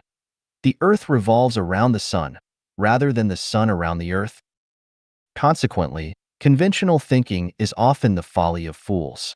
We frequently refer to sea level, yet it is not a level surface but rather a curved one. When traveling by Boeing 747 from Johannesburg to Hong Kong via Bangkok, the altitude of the plane remains relatively constant, leading us to assume it flies straight and parallel. However, the flight path is not linear but rather curved. You take a globe, imagine yourself standing in Oslo, Norway, and then picture the people in Cape Town, South Africa. Can you tell me who is on top, who is on the bottom? If you consider yourself on top, then the people in Cape Town would be below. Since they are below, and everyone's feet are planted on the earth, it is without doubt that the people in Cape Town live with their heads facing down. However, when you visit Cape Town, you find that people are heads up, making it seem like the people in Oslo are the ones with their heads down. Thus, our conception of up and down may be erroneous. Though we claim airplanes soar in the sky, changing spatial perspectives reveals they travel beneath the earth. Extending from the spatial positions of up and down to the abstract concepts of high and low, we often say, the greater the hardships endured, the more esteemed the person, man struggles upwards, water flows downwards. This erroneous perception of hierarchy makes people forget the meaning of life, trapped in the quagmire of upward ascent since childhood, unable to extricate themselves. By the time old age approaches, they still don't understand, remaining confused, thus muddling their once very beautiful lives. The more energetic a person is, the more susceptible they are to straying from the path, and the smarter and more talented a person is, the easier it is for them to become ensnared in the mundane. Conversely, those who are frequently ill, seemingly hopeless, are more likely to grasp the truth. This is reflected in the Taoist saying, illness breeds Tao in the mind, and the reason lies therein. Let's look at time again. We say, today is March 3rd, 2004, and 10 years from today will be March 3rd, 2014. Upon waking in the morning, we glance at the clock and exclaim, ah, it's already 7 o'clock. When conversing with friends, one might remark, time flies so quickly. I'm almost 40 years old. We feel as though we're swimming in the vast ocean of time. Life is fleeting, and the years are unforgiving. The older one gets, the more prone they are to sighs and regrets. The sunset is infinitely good, but it's almost dusk. Knowing today, why regret yesterday? Time, like a demon or cancer cell, consumes people's happiness, hope, and lives. But let me ask you, where does time come from? Does time truly exist in the universe? Is time really so precious? You may find yourself perplexed. If I were to tell you, time is a construct of humanity, it doesn't truly exist in the universe, and time isn't inherently valuable, you might find it puzzling. If I were to further assert, you've created time as this specter, this illusion, to intimidate and torment yourself, you might begin to question my sanity. Delving deeper, have you ever dreamt of deceased loved ones? The relatives you see in your dreams aren't truly dead. They've merely transitioned to a different realm of existence or shifted to another space. Would you then consider me delusional, spouting nonsense? The truth is, if you were to think so, you'd be correct, indicating your normalcy, practicality, and rationality, but lacking the concept of unconventional thinking. 3 meals a day are considered essential. The diet should be varied. Otherwise, malnutrition may ensue. This is conventional wisdom. If you firmly believe it to be an absolute truth, then indeed it is. You become accustomed to 3 meals a day. Should you miss one, you'll feel hunger and uneasy. If you believe 2 meals a day suffice, then indeed they do. If one day you were to consume an extra meal, you'd experience stomach discomfort. If you believe 1 meal a day is adequate, then it is. Regarding food, if you subscribe to the theories of nutritionists, you'll include chicken, duck, fish, various fruits, vegetables, etc. in your diet. If you adopt a diet that is too simplistic, it will result in your physical and mental emaciation, accompanied by fatigue. But if you reject the conventional nutritionist's approach, believing that consuming only 1 egg and a glass of milk per day provides ample energy, then indeed it does. Furthermore, if you firmly believe that subsisting on a spoonful of honey, an apple, and an adequate amount of spring water per day is sufficient, then it is. Should you believe that abstaining from food and drink altogether, existing as your own cosmic entity, allows for longevity, then you've grasped the mechanics of animal hibernation, attaining the wisdom of Bodhidharma. Expanding upon this, should you experience faint stomach pains one day, subsequently suspecting stomach cancer and thinking daily, "Oh no, I have stomach cancer," within 3 months, a medical examination confirms your fears. Conversely, after an examination reveals lung cancer, should you firmly assert, "This cannot be lung cancer. My lungs are perfectly healthy, and there's no way I could have lung cancer," 3 months later, the lung cancer dissipates. The key lies in the power of the mind. It only works when one believes sincerely. With sincerity, one can split gold. I'm old. I'm no longer capable. I'm already 40. What else can I do? This life is what it is. If there's an afterlife, I must. I'm already 80. This illness cannot be cured. This is impossible. This is too fantastical. These sentiments, born of conventional thinking, lead one down a path of negativity, a suicidal mindset, a misconception of human nature, a spreading virus. Some may argue, I'm already in my 70s, nearing the end. Even if I were to break free from conventional thinking, what good would it do? Let me tell you, every day of a person's life, every age, marks both an end and a new beginning. Each day heralds the birth of a new self. People can live not only to 100, but even 200 years. The reason for disbelief lies in the millennia of conventional thinking constraining minds and thoughts, coupled with the misleading notions of shallow science, claiming a pituitary gland at the back of the brain secretes a fluid controlling lifespan and asserting that humans undergo only 7 cell divisions from birth to death. These are all negative inductions. Be practical and realistic. Don't aim too high. Human lives rarely exceed 70. You're almost 80. Be content. Do you really believe in a second youth? The next time someone dares to preach such wisdom, tell them to take their ignorant babble elsewhere. An elephant can be tied to a stake with only a thin rope. A farmer can be tied to the ground with only a bit of land. A worker can be tied to a workshop with only a few sets of tools and a workplace. An intellectual can be tied to a job with only a few hundred yuan salary in the hope of being promoted. A businessman can be tied to a business field with only a little profit. A follower of a religion can be bound within a certain religion by a scripture, and an official can be tied to a post with only one position. The moral creed of children whose parents are still alive should not travel too far away from their parents has tied a high school outstanding classmate of mine near his home forever.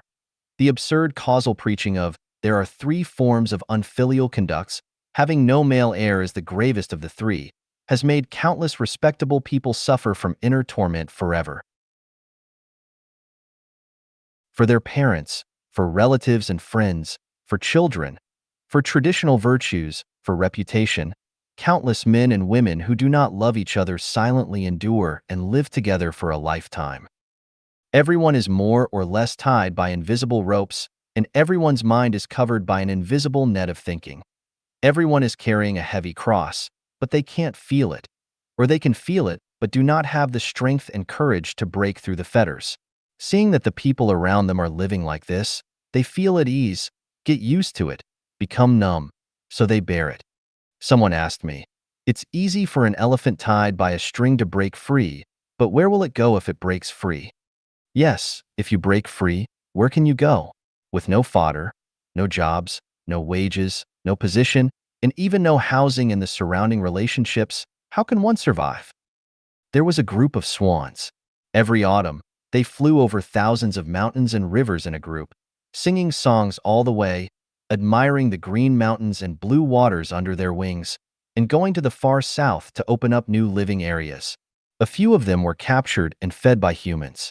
They grew fatter and fatter, having no worry about food and drink, and carefree. Even in the cold wind and snow, there was a shelter protecting them from the wind. As time went by, they got used to the food given by the master and got used to the joy with the chickens, ducks, pigs, and dogs. Their brothers and sisters flew back the next year, and they met with a burst of kisses and hubbub. Autumn was here again, and the brothers and sisters came to encourage them to fly to the warm south together. But they advised their brothers and sisters in turn, "Stay here, there is food, drink, and housing here. Why bother to fly back and forth every year? Besides, the place you fly to may not necessarily be lush with water and grass.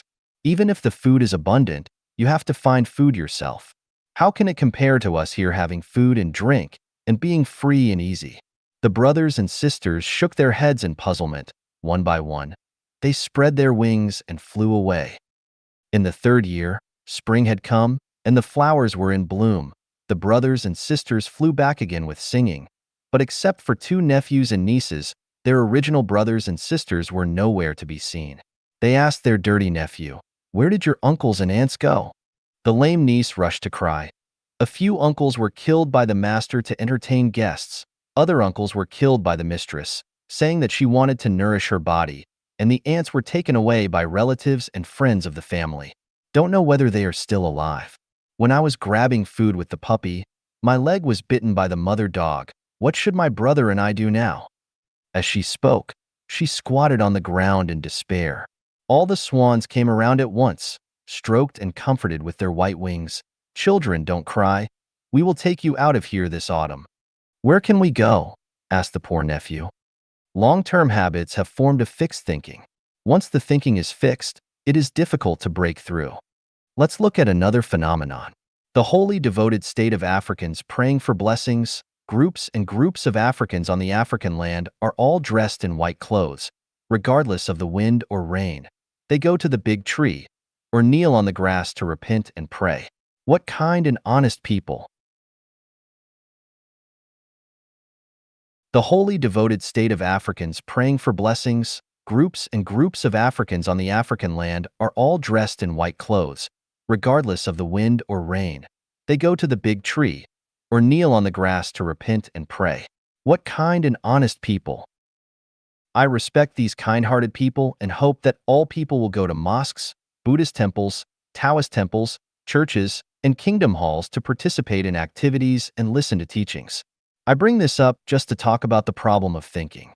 All religions have their own rituals and forms, and they have fixed activities every day, every month, and every year. What I want to ask is, Can these rituals, forms, and activities alone enable you to be liberated, reborn in heaven, in the Elysium world, or the Millennium world? I have no objection to your beliefs. The problem is that you must figure out what you believe in and whether its past and future are clear. If you don't know, will all your efforts be in vain, and will you go astray? Just take Buddhism as an example. Shakyamuni Buddha said in the Diamond Sutra, "Those who see me in form and seek me in sound are treading the heterodox path and cannot perceive Tathagata." What is form? Form refers to material forms, things that can be seen and touched. Then, is paying homage to Buddha statues, burning incense and kowtowing and praying in accordance with the teachings of Buddha? If a physical body goes all the way to a temple to worship a physical statue, does the behavior itself violate the teachings of the Buddha? Is it already on the heterodox path?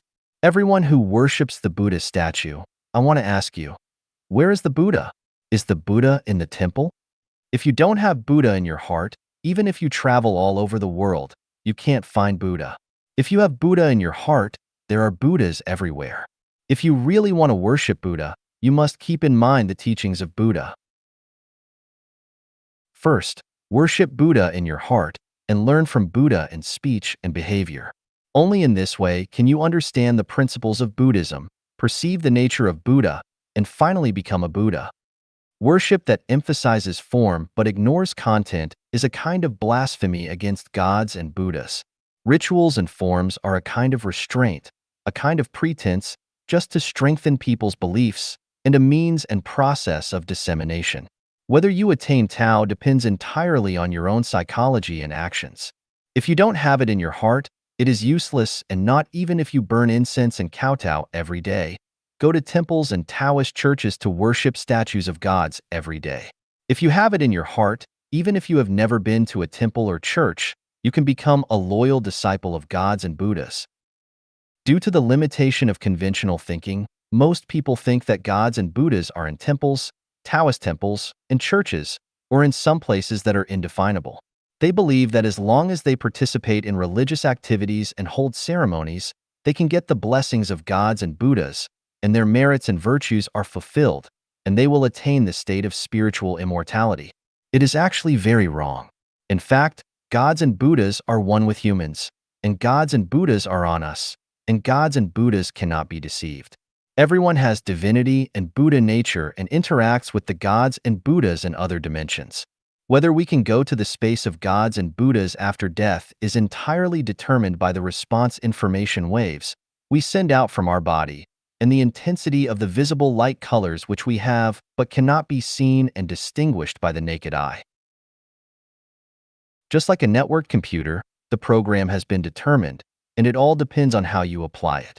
It is impossible to get away with it if you want to be opportunistic. The great world seems chaotic, complicated, unpredictable, and elusive, but it is actually very simple. Our every word, deed, every action, every thought is recorded on our body without omission. Even in the pitch-dark night, one does things secretly, thinking that the gods do not know it, and the ghosts do not notice it. In fact, the information waves and light emitted from us have changed and have been clearly revealed. Divine punishments, though slow, are always sure, with big meshes yet letting nothing slip through. Who can you fool? 思维的威力. The Power of Thinking. Xiefeng. Translation edited by Chinyo. Let me begin with an example. In the 5th issue of Reader in 1997, there was a short article with the following content. One day, during a casual conversation, Zhang Jindua asked Lu Jimin, "Do you know how one can die the most peaceful death?" Jimin was at a loss for words. Jindua remarked, "The best way for someone to die is by falling from an airplane. It's the most peaceful death." Ironically, on October 17, 1958, while leading a cultural delegation to Afghanistan, Jindua's plane crashed, and he passed away at the age of 61. You must have recognized the power of thinking. Zhang Jindua's death from falling out of an airplane was not accidental, but rather a result of his thinking. There are numerous such instances. You can explore them on your own. Thinking is a form of non-material that communicates with negative cosmic energy. The path ahead of us is not determined by our actions, but rather controlled by our thinking. Whether positive or negative, once our thinking is set, the energy of the negative universe will fully align to achieve our goals. I'd rather not delve deeper into this, to prevent others from mastering its laws and causing harm to others. Let me offer a few unique examples for you to ponder or experiment with. Take a piece of paper the size of a bank check and firmly believe in your mind that it's a flawless bank check with the exact amount written on it. Head to the bank to cash it, and the teller will surely comply. However, any trace of doubt in your mind will lead to failure. Lock yourself in a room with closed doors and windows and practice how to exit it. If you eliminate the presence of tangible objects like walls and doors from your thinking, you can easily leave. But if even a slight doubt exists, you'll inevitably hit a wall. Those who can walk on water don't perceive it as such beneath their feet. If you start to panic or doubt the water's ability to support you while walking on it, you'll sink immediately. Attempt to infiltrate a heavily guarded location. By envisioning yourself as invisible in your mind, you can confidently enter and exit. However, the slightest fear will immediately alert the guards. Stand atop a high-rise building or a cliff's edge and imagine flying to another high point without any tools. Conventional thinking deems it impossible and reckless, yet unconventional thinkers can achieve it. By conventional standards, the aforementioned scenarios are mere fantasies and delusions. If you hold this view, it indicates your normalcy, rationality, and scientific mindset. Finding them intriguing suggests you possess the capacity for unconventional thinking. Recognizing the superficiality of our understanding of the material world implies that such feats are entirely plausible, signifying a departure from conventional thinking. Further development will unveil more mysteries of the universe. Thinking is one of the most potent energies in the cosmos. Those who master it wield boundless power and can invisibly influence life and death. Mastery depends on our self-cultivation, while accessing higher realms hinges on our self-improvement. Here, what I want to declare is, when it comes to unusual endeavors, start with the small steps. Don't rush to summon winds and call forth rain or command the wind and clouds right from the start. As your self-cultivation improves, many things will naturally come to fruition. If you're eager for success and attempt to achieve it overnight, pushing hard before it's time, you do so at your own risk. The path to attaining great power is deceptively simple. Once hinted at, it becomes clear. With heightened spiritual power, compassion becomes paramount. Avoid arrogance, complacency, or actions that may harm others. If you stray onto a darker path, don't blame me when regret sets in too late. Should you ever ascend to higher realms, remember the origins of your unconventional thinking in your heart, so as not to violate the rules of heaven and end up like water without a source or a tree without roots. 我反常思维的契机及过程. The origin and process of my unconventional thinking. Xiefeng. Translation edited by Chinyo. To explain the origins of my unconventional thinking and to provide insight into the scientific approach to unconventional thinking, let me briefly outline the process through which I began to think unconventionally. The first person to recognize my unconventional thinking was my wife. She always said I was peculiar, different from others, and later she even labeled me as a monster. Because of this, we often couldn't reach a consensus on many family matters due to our different ways of thinking. But because I insisted on my own views and was unwilling to change my mindset, she had no choice. I said to her, "You may be right, but give me a chance. As long as you do as I say, our lives will undergo a significant change every 5 years. If there's no major change in the first 5 years, I'll always listen to you." Of course, practice proved that my thinking conforms to objective laws. In fact, in my opinion, normality is abnormal, and abnormality is normal. The thinking of ordinary people is confused by dazzling surface phenomena, focusing only on immediate interests and the present time and space, without understanding what emptiness is, what reality is, what existence is, and what non-existence is, so they cannot understand unconventional thinking. Some people are purely blinded by their own arrogance, selfishness, and jealousy. Their conventional thinking confines their minds. Some people are blocked from wisdom by inferiority, poverty, stubbornness, illness, and prejudice. In my view, The vast majority of people are covered by layers of nets and can never break free without external force. Some may ask, am I not doing fine? Where should I break free from? Aren't you just like me, living on the earth? Indeed, I am just like you, living on this earth. The difference is that I know why I'm alive, while you are living in confusion. When I die, I know where I'm going, while you may end up in hell. Now, let's get back to the point. In the first issue of the Reader's Digest in Gansu, China, in 1987, there was a question in a reader survey. What are your hobbies? My answer was, self-anesthesia. This statement appeared in another issue under the Report on the Reader's Survey Form section, with a comment. A reader pessimistically wrote, self-anesthesia? He made very pertinent comments on our publication while sharply criticizing certain social phenomena. He did not sign his name. Self-anesthesia is probably just self-deprecation. He is actively contemplating and feeling the responsibility on his shoulders. Why did I choose self-anesthesia? Because I found that this world is upside down. People live upside down, and everything they see is inverted. The opportunity that triggered such thinking for me was in 1982 when I was generating electricity in the Chilean mountains at an altitude of nearly 4,000 meters. I had altitude sickness, with my heart beating 120 times per minute. I often had headaches, felt weak all over, and had to stop and catch my breath after walking a few steps. I choked while eating, and 2 months later, my nails started to indent. I raised my difficulties to the leadership, hoping to be transferred to the temporary workshop below the mountain. At that time, Dr. Lee, who later committed suicide, from the team also helped me plead with the leadership, but the answer I got was, this is the arrangement of the organization and the revolutionary work needs it. Other places are already full, and you only have this position.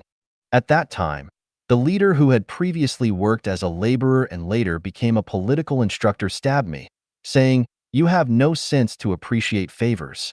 Helpless, I thought of running away, but to my surprise, all the drivers entering the mountain didn't let me hitchhike. It turned out that there was a rule that drivers were not allowed to take people out of the mountain without the permission of the leadership.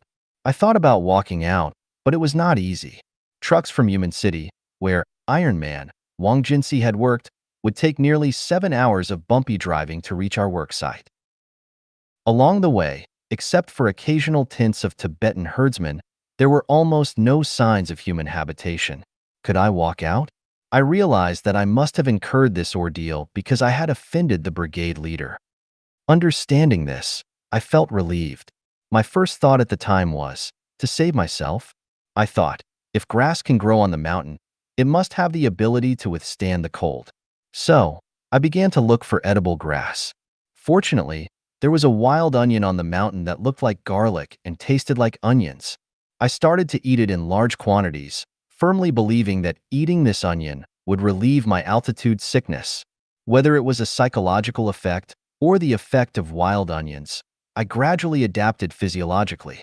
Once I found that my life was no longer in danger, I felt that the world was vast. Apart from the time for sleep each day, I remained silent and reserved, no longer seeking approval from others.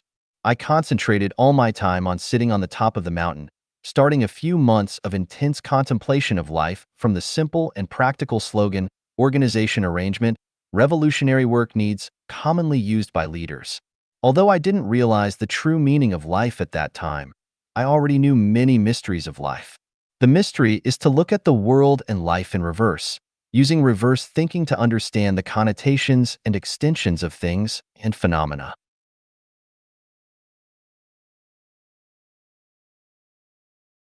For example, organization arrangement, revolutionary work needs can be understood as personal arrangement, leadership needs. Labor is most glorious is interpreted as being an official is most glorious. Model worker is seen as ignorant model. 3 goods becomes 3 bads. Advanced individual transforms into brainless individual. Moving closer to the organization signifies moving closer to the leadership. Revolution equates to deprivation. Obeying the organization's arrangement implies suppressing one's own personality. Reactionary individual may represent thoughtful individual. Good comrade might signify someone who doesn't adhere to principles. and mischievous person could indicate someone with some talent, and so on. Outwardly, I went with the flow, following nature, trying to maintain harmony with people and leaders as much as possible. Sometimes, I also showed off and competed for excellence or the three goods, but inwardly, I didn't care about the people and things around me at all. But all this couldn't be discussed with people. Everyone was busy chasing colorful bubbles, and they didn't understand what I was talking about. I thought it was better to self-anesthetize first. 4 years before going abroad, when I was still a middle school teacher, Mr. Li Zhengrui, the director of the Lanzhou Information Office, asked me to contract his office. I wrote to him, telling him that I wanted to go abroad first, because my thoughts at the time were out of sync with the times and the surrounding environment, and I was afraid of becoming a frog at the bottom of the well. I could only leave my homeland, go to a foreign country, and breathe different air to verify the correctness and universality of my thinking. Today, my ability to write Life Genuine abroad is the result of unconventional thinking. Some may perceive it as mere good fortune, but in truth, it was a deliberate plan on my part. However, don't mistake it for scheming. I'm simply employing unconventional thinking and the principle of non-action, Wu Wei. Who can predict what will happen to themselves 4 or 5 years from now? Probably 90% of people can't do it. After descending the mountain, I set aside orthodox works like Marxist-Leninist writings and Mao Zedong's selected works, and instead delved into the thoughts of Sakyamuni and Laozi to experience their thinking. Then I studied the I Ching, Book of Changes, Bagua, 8 Trigrams, Chiman Duanjia, the art of becoming invisible Taoist magic, palmistry, chiromancy, astrology, feng shui, 8 characters divination, solar term picking, yin and yang 5 elements, name mysteries, Huangdi Neijing, Yellow Emperor's inner canon, and basic traditional Chinese medicine, among others, which are considered by some to be superstitious or unorthodox. I also scrutinized Maslow's hierarchy of needs theory, Freud's psychoanalytic theory, and Nietzsche's philosophy of the Übermensch. None of the above fully answered my questions. After that, I worked as a translator, a truck driver, a salesperson, a street vendor, a shopkeeper, a nightclub manager, a restaurant owner, a fast food operator, and a bartender in a foreign country, using real-life experiences to verify my insights and experience the ups and downs of life. Apart to my experiences abroad, I worked as a farmer, a construction worker, a cargo handler, a clerk, an accountant, a party branch secretary, a cultural propaganda team instructor in a commune, a fitter, a welder, a car mechanic, an electrician, a high school teacher, a department clerk in an office, and an office director after going into business. In my childhood, I herded sheep for several years. I picked wild vegetables and cleaned up dung. I scavenged for scrap and sold fruit in a county town. I visited villages and households to sell vinegar. Additionally, I caught pigeons and smashed bird nests. I raised squirrels and used a bamboo basket to catch fish by the Yellow River. Furthermore, I picked wild vegetables and flowers in the mountains for cooking. I participated in various forms of gambling, including 5 dragons, 10 and a half, coin flipping, dice throwing, drawing the 9 tiles, mahjong, blackjack, and roulette. I also smoked, drank, to the point of causing stomach bleeding, and used opium for pain relief. I started dating at the age of 13 and was publicly criticized and warned by the school principal at a school-wide assembly, ridiculed, mocked by classmates, almost dropped out of school, and served as a Red Guard platoon leader during the Cultural Revolution, where I was beaten, resulting in a nosebleed, betrayed by colleagues, deceived by respected individuals, and cheated and extorted by international criminal organization.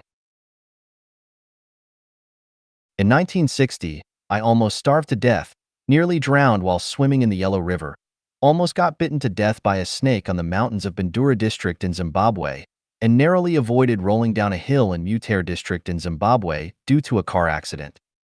The highest-ranking person I ever came into contact with was Prime Minister Zhu Rongji. Our interaction was limited to a handshake, and he simply said, "Hello," to which I replied, "Hello," and that was it. Next was the Minister of Posts and Telecommunications of Zimbabwe, who also served as the chairman of an international organization. I rented his villa for 3 years. During my time abroad, I worked with an American, 2 Botswana nationals, several Zimbabweans for over 6 months, and had extensive business dealings with many Indians, Pakistanis, and a few South Koreans, British, and Portuguese. I spent a considerable amount of time studying, chatting, dining, and going on outings with British and Portuguese individuals. I also established a good friendship with a Brazilian family in Mozambique. The least privileged people I encountered were the blacks living in the remote Panka area of Zimbabwe, where I stayed for over 2 months and gained a deep understanding of poverty, destitution, kindness, friendliness, and optimism. My education primarily consisted of 3 years of study at Zhangjiago Geological Technical School after graduating from high school, where I learned mechanical drawing, engineering mechanics, metallurgy, drilling, and the repair and installation of various machine tools. I later studied Chinese literature at Lanzhou Education College, where I memorized the Book of Songs, Chu Yuan's Li Sa, and Tang and Song poetry. I also studied English at Jiuquan Education College and International Trade at Beijing University of International Business and Economics, focusing on import and export business, foreign trade telegrams, trade negotiations, marketing, and business management. I spent 6 months reading through Mao Zedong's Selected Works Volumes 1 of 5 at the party school, and also studied popular science literature Volumes 1 of 4.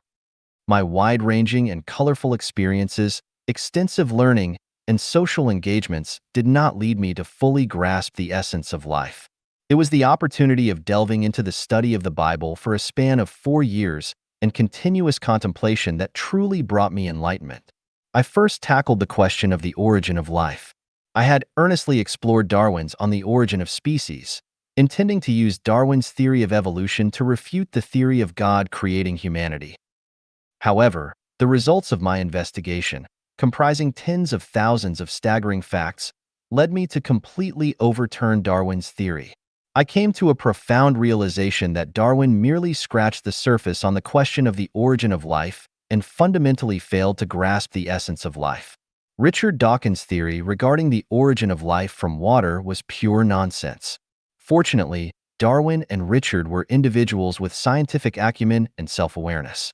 Darwin admitted that the initial forms of life may have been created by God, while Richard advised people to regard their theories as hypotheses or scientific fantasies. Unfortunately, most people mistake conjecture for certainty, using the ambiguous theories of Darwin and Richard to deny the indisputable fact of God creating life. In doing so, they closed the door to wisdom, leaving generations to wander outside the treasury of true understanding. The treasury of wisdom refers to entering a higher level of thinking, which is the state of mind described by Buddha Shakyamuni as abiding nowhere and generating the mind. It is also the kind of thinking advocated by us communists as seeking truth from facts. Of course, many communists say one thing and do another, which is another matter. It is to enter the universe's way of thinking scientifically, devoutly, selflessly, and non-actionably, entering the way of thinking of Jesus, Buddha Shakyamuni, and Laozi, entering the thinking of the greatest creator, and in this way, to understand the universe, life, and the things that are invisible to the naked eye, inaudible to the ear, and imperceptible to the body, but still affect the material world. To validate that one has entered this advanced thinking state, there is a very obvious change that everyone can try. Our usual dreams are mainly in black and white, and the scenes, emotions, and people we encounter in dreams are closely related to our real life and the world. However, when we enter an advanced thinking state, our dreams are different from before. The majority of our dreams become colorful, and the people encountered in dreams are ones we have never thought of or seen before. The environments in dreams are unimaginable, some are horrifying, and some are incredibly beautiful. As our thinking delves deeper, the mysteries of the universe will unfold one by one before us, and the 36-dimensional spaces will appear clearly. We will discover that we possess many extraordinary abilities. Soaring through the clouds, walking on water, passing through walls, becoming invisible, flying, and more. Here, I raise the issue of time once again.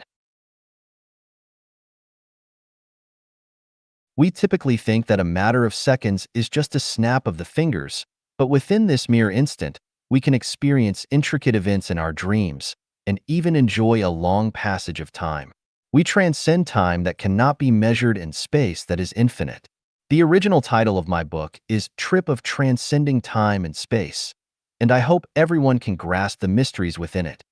Well, that's the journey of my unconventional thinking. Whether you believe it or not, it's up to you to ponder. Unconventional thinking is the best way to explore the mysteries of the universe and find the true meaning of life.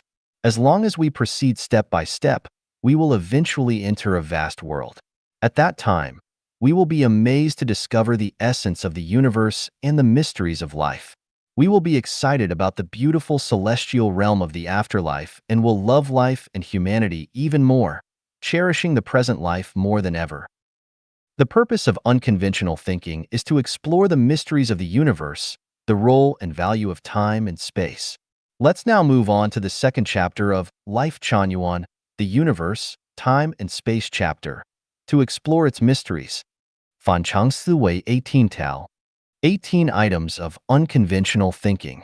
Xiefeng, October 8, 2005.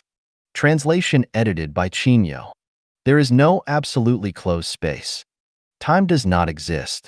Everyone is a cell of the greatest creator. Going straight forward, one will return to the origin. You can put on your shoes first and then your socks. Rotating 360 degrees, one cannot return to the origin. Stones can also cross rivers. Life is not life, but death. Death is not death, but life. Parallel lines can intersect. What the eyes see is not real.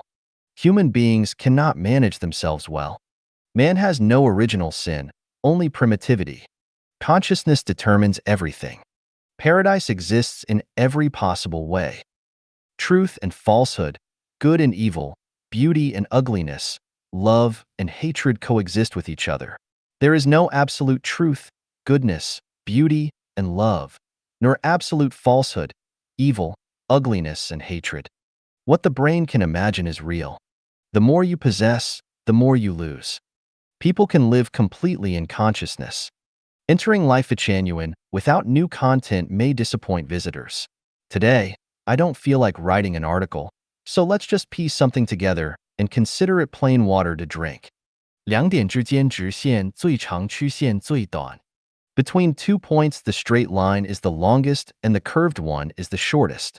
Xiefeng, April 25, 2007. Translation edited by Chinyo. Between 2 points, the shortest distance is a straight line. This is common sense in mathematics, and I have no objection. I'm just thinking about it from another angle. I tried to connect the 2 points of Beijing and New York with a straight line, because the straight line between the 2 points is the shortest, but after tossing about for a long time, I found that the straight line between the 2 points is the longest. The principle is that the Earth is round, and there is no straight line connection between any 2 points. Once you want to connect with a straight line, the connection must go straight out along the tangent, and it is difficult to connect with another point. Only a curved connection represents the shortest distance. I took a Coca-Cola bottle and marked 2 points on its surface and tried to connect the 2 points with a straight line but failed. The result still proved that the straight line between the 2 points was the longest, and the curve was the shortest. As a result of various thinking and experiments, it is found that the conclusion that the straight line between 2 points is the shortest only holds true in two-dimensional space, and beyond the two-dimensional plane, this conclusion becomes invalid. In addition, this conclusion is valid in theory, but not in practice. That is to say, 2 points that are not in the same dimension cannot be connected by a straight line. The more you want to use a straight line to connect, the farther the distance will be. At the same time, what is correct in theory cannot be applied in practice. What will be the result of extending this discovery to other fields? In the field of thought, 2 points cannot be connected by a straight line. For example, the thoughts of Jesus, Buddha, Laozi, Muhammad, Marx, Lenin, Mao Zedong, Osho, Seth, etc., represent points that cannot be linearly linked. The shortest distance is a curved line. In the social field, such as the systems of the United States and China, there is no straight line between these 2 points. The shortest is only the curved one. In the field of belief, such as atheism and theism, evolution and creation, idealism and materialism, cannot be connected in a straight line. In human culture, for example, the values of Eastern and Western cultures cannot be linearly connected. In terms of love, The more direct the connection, the shorter the lifespan. A winding path leads to a hidden spot. A meditation chamber lies deep within the flowering trees. The more curved, the more nerve-wracking, the tastier. In terms of happiness, the more you want to get happiness in a straight line, the less you can get happiness. Many people have walked for a lifetime and finally find that the more direct road is the farthest way from happiness, and it does not lead to any destination. In fact, the Chinese know the truth of the curve best. Bribery is not done directly to oneself, but through his wife, his sisters, or his wife's sisters. It is not necessarily the bribe being his money, but to provide convenience for profit. They do not go directly to the office to ask for help, but invite people to go to the hotel first to talk about it. Although they are anxious, they pretend to be okay.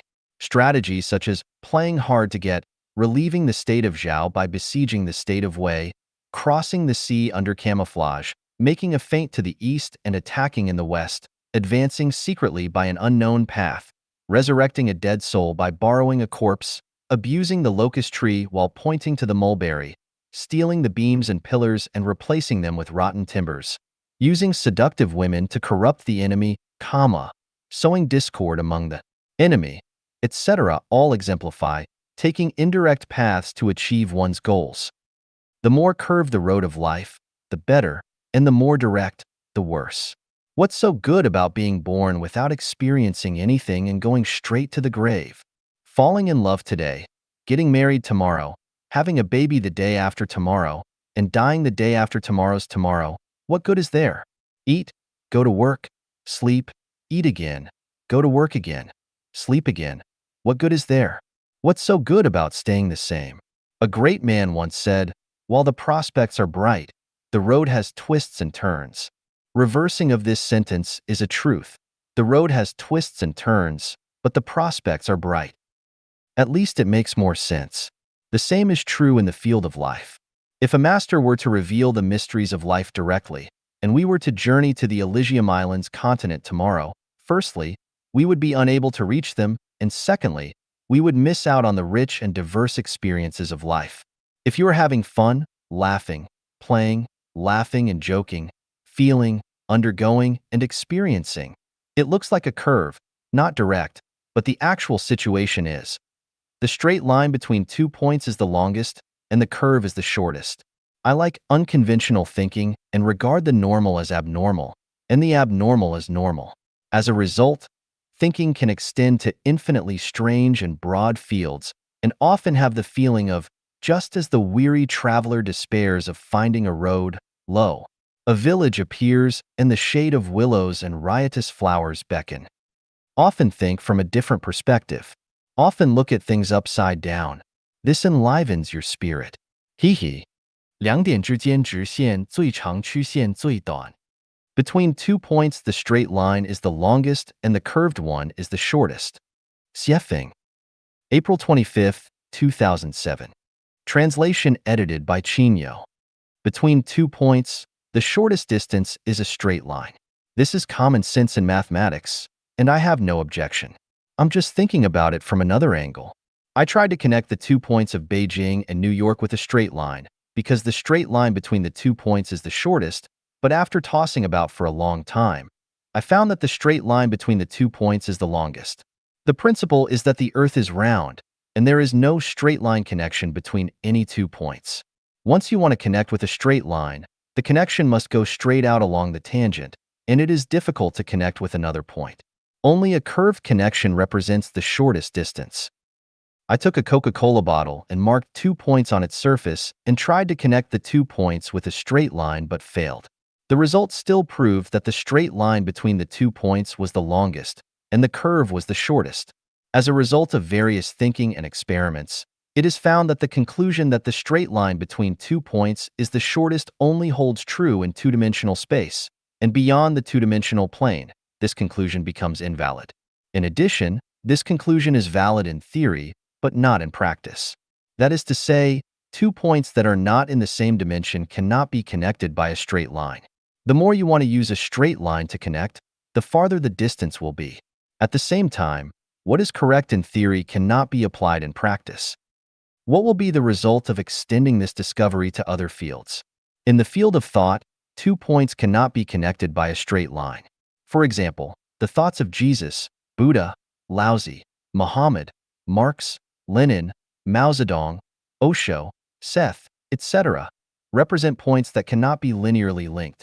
The shortest distance is a curved line. In the social field, such as the systems of the United States and China, there is no straight line between these 2 points. The shortest is only the curved one. In the field of belief, such as atheism and theism, evolution and creation, idealism and materialism, cannot be connected in a straight line. In human culture, for example, the values of Eastern and Western cultures cannot be linearly connected. In terms of love, the more direct the connection, the shorter the lifespan. A winding path leads to a hidden spot. A meditation chamber lies deep within the flowering trees. The more curved, the more nerve-wracking, the tastier. In terms of happiness, the more you want to get happiness in a straight line, the less you can get happiness. Many people have walked for a lifetime and finally find that the more direct road is the farthest way from happiness, and it does not lead to any destination. In fact, the Chinese know the truth of the curve best.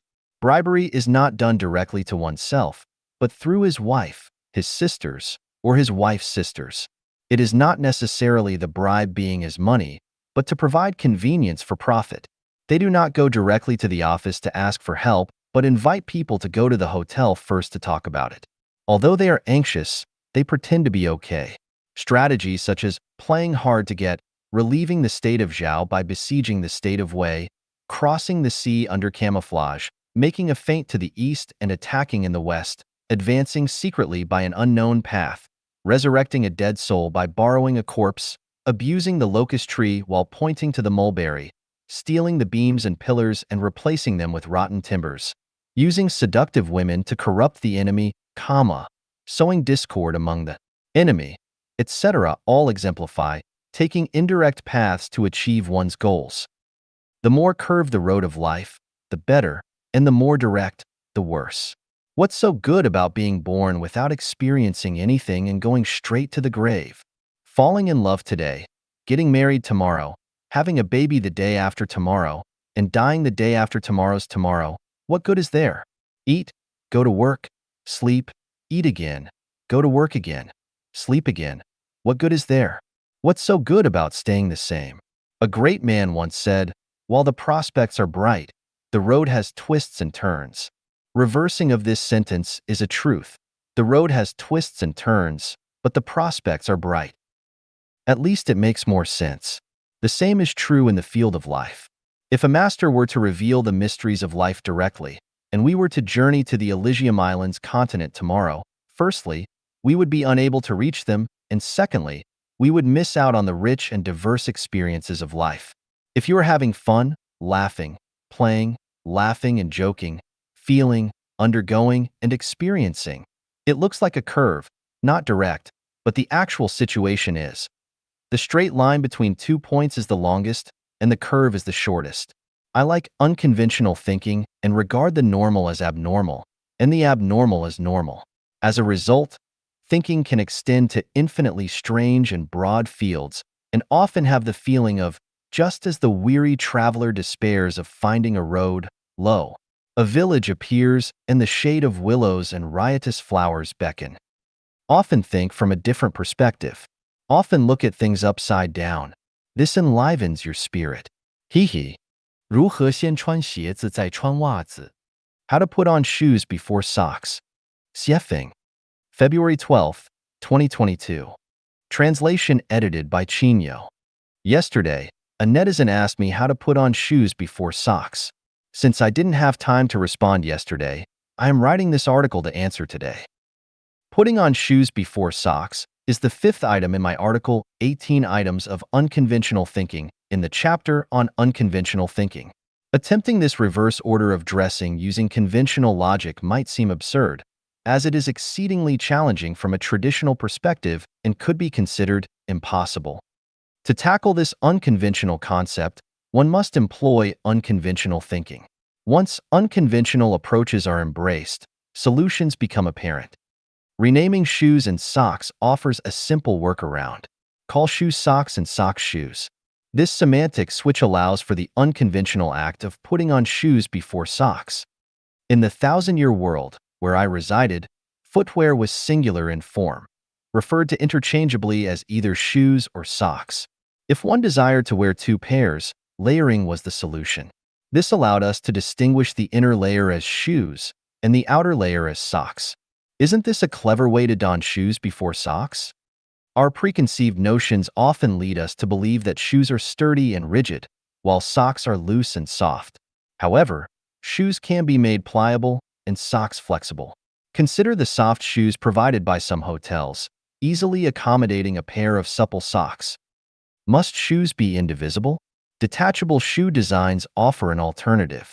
Don the shoes first, then unzip the instep to open the shoe upper, allowing for sock insertion. Close the upper and zip up the zipper. Voila! Shoes before socks.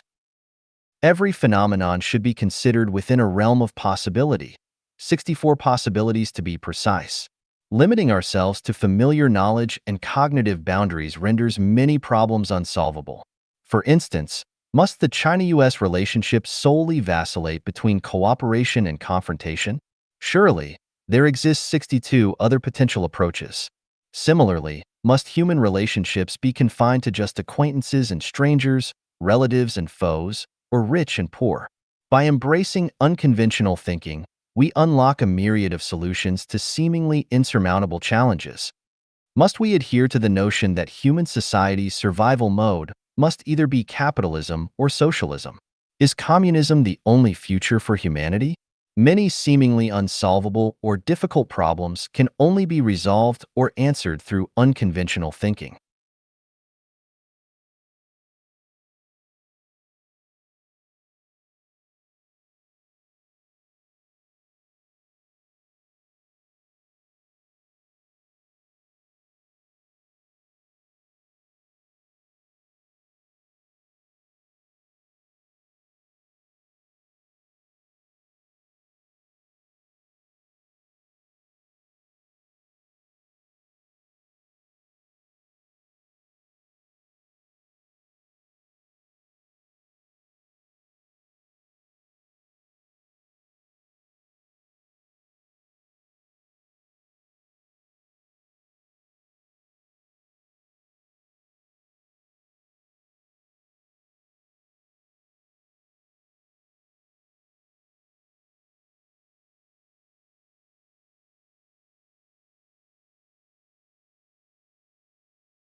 传道篇 Preaching 爱是一种状态 Love is a state of being 写法 From ancient times, I love you has been a beautiful song which has been unchanged throughout the ages.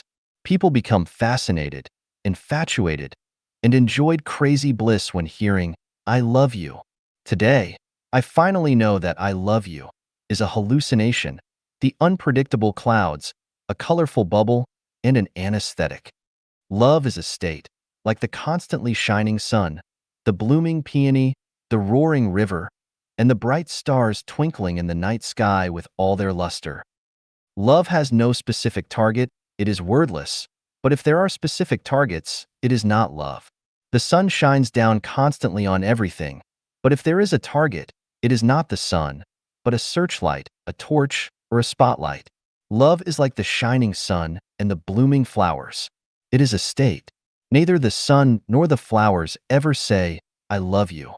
No matter whether anyone is watching and no matter whether the bees and butterflies come to gather nectar, the flowers always bloom on time. Love always brings warmth, auspiciousness, harmony, goodness, happiness, and positive energy, and is infinitely fascinating to all living beings. Love never shows coldness, madness, ugliness, worry, suffering, negative energy, or desperation. Love cannot hurt anyone. If love leads to pain, grief, suffering, hatred, disappointment, or desperation, it cannot be real love. Love can only be felt by love. It cannot be demanded or taken by force, nor by money, status, fame, or beauty.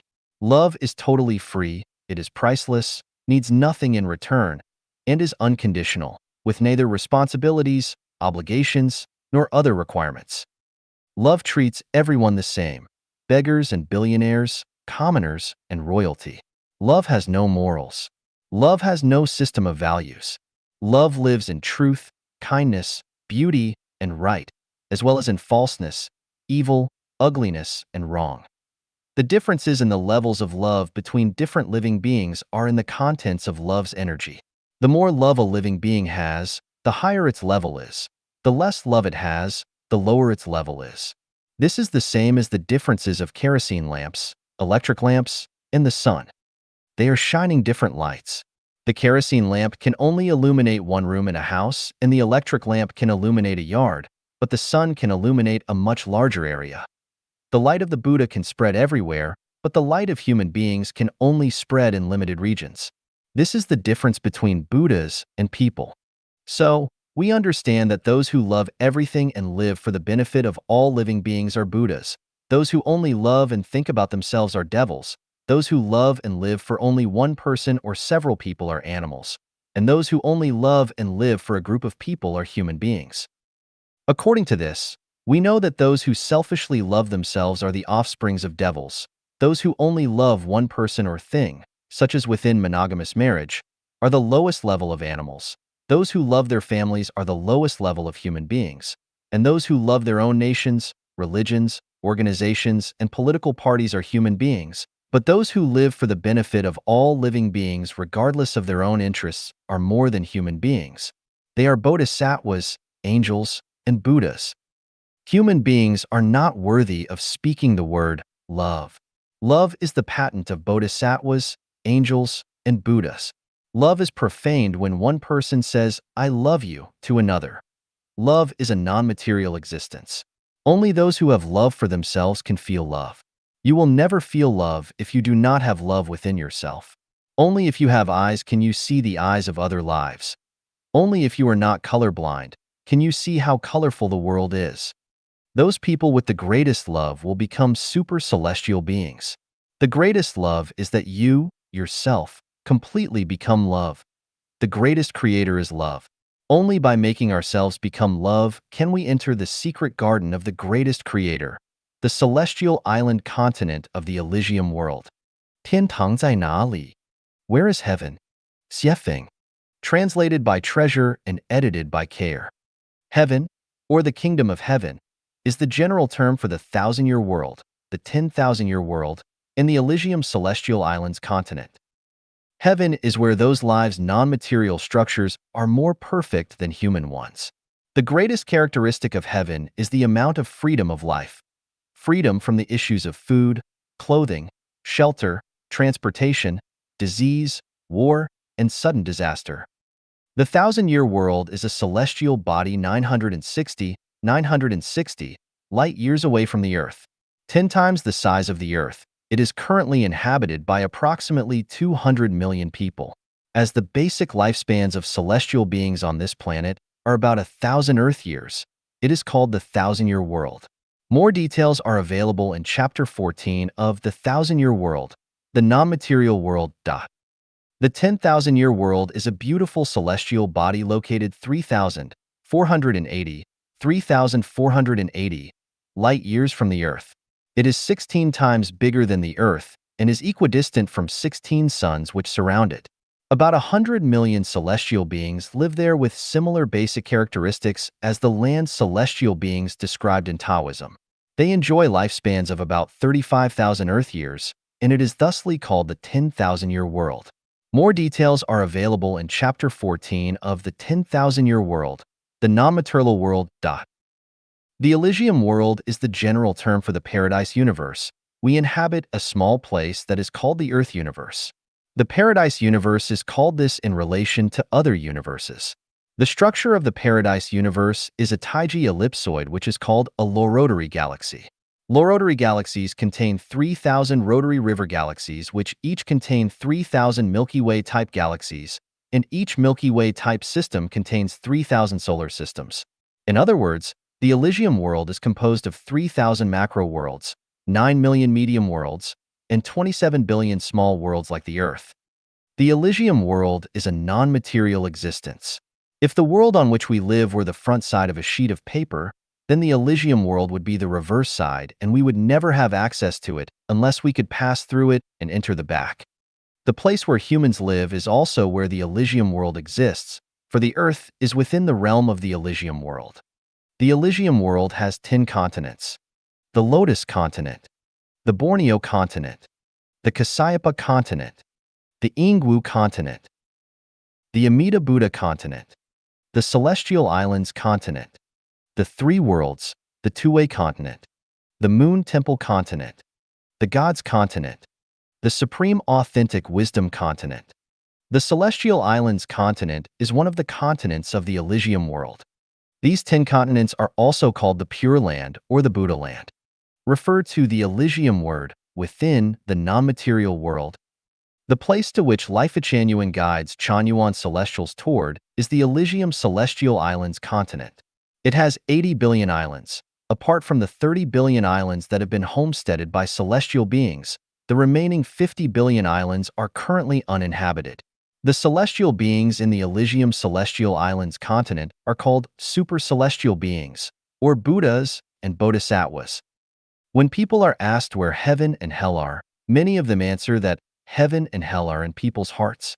This is only half true because the idea is that the whole of the universe depends on the mind and all rules depend on cognition. The environment is created and generated by the mind, and everyone's closest friends and dearest relatives are in their minds, are only half true. Heaven and hell would still exist if people did not think about them, just as people's relatives who live far away would not disappear if they did, and they would still exist even if they were not thought about or even forgotten. Absolute idealism can confuse people. Actually, it is easy to go to heaven, but it is extremely difficult to break our obsession. Many secrets seem very mysterious, but once they are pierced, they become clear and simple. 程序在运行. The program is running. 写法. There is a saying, fishes are in the water, and humans are in the Tao. All things in the universe are running in the Tao. If we have difficulty understanding the elusive Tao, let me make it simple. We can also call it program. So the above saying could be, fishes are in the water and humans are in the program, and all things in the universe are running in the program. What is program? In Chinese, program is 程序. 程 means the rule, law, pattern, and equation. 序 means sequence and order. Program, 程序, means the order of formation, development, change, and evolution of a thing according to established rules. The computer we use is the best example of program. We can somehow say that a computer is a program. To use a computer, we need to follow programs. Whoever is good at programming is a computer expert. Hackers are computer experts who can break, interrupt, and change computer programs. Computer programs are designed by human beings, while the program of the universe is designed by the greatest creator. The seasonal order of spring, summer, autumn, and winter in some areas of the earth is a program. The order of seasons is strictly changing according to the program. Spring comes after winter, and winter comes after autumn. They have been in that order for thousands of years. The process of a human body changes in the order of a fetus, baby, toddler, child, teenager, adult, and senior is also an established program. Human beings have to go through this process, which is out of their control. The germination, growth, flowering, fruiting, and withering of a plant is also a program. The law of causality, reap what you sow, is also an established program. You will not reap banana if you sow melon, and you will not reap cherry if you sow bean. What goes around comes around. The treacherous are cheated by the treacherous, and the honest are appreciated by the honest. If you pursue Buddhahood, you attain Buddhahood, and if you admire the beast, you acquire the nature of the beast.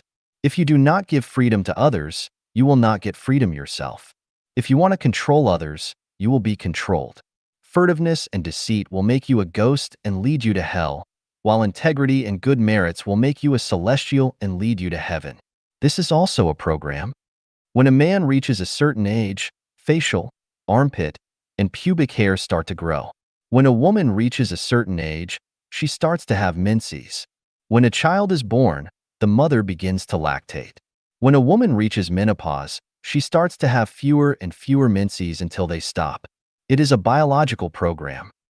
The traditional family is also a program. When one gets married, he or she has to live according to the family program, which is beyond their control. Countries are programs.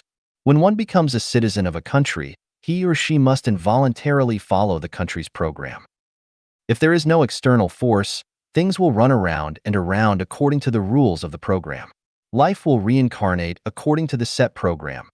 To avoid constraints of the program, there must be an external force, without which the development of things will not change the track.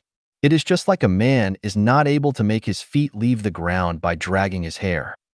The external force is not necessarily a mechanical force. An accident, a phenomenon, a book, a story, and a sentence, even an insect, a hairstyle, a blade of grass, or an action could become the force.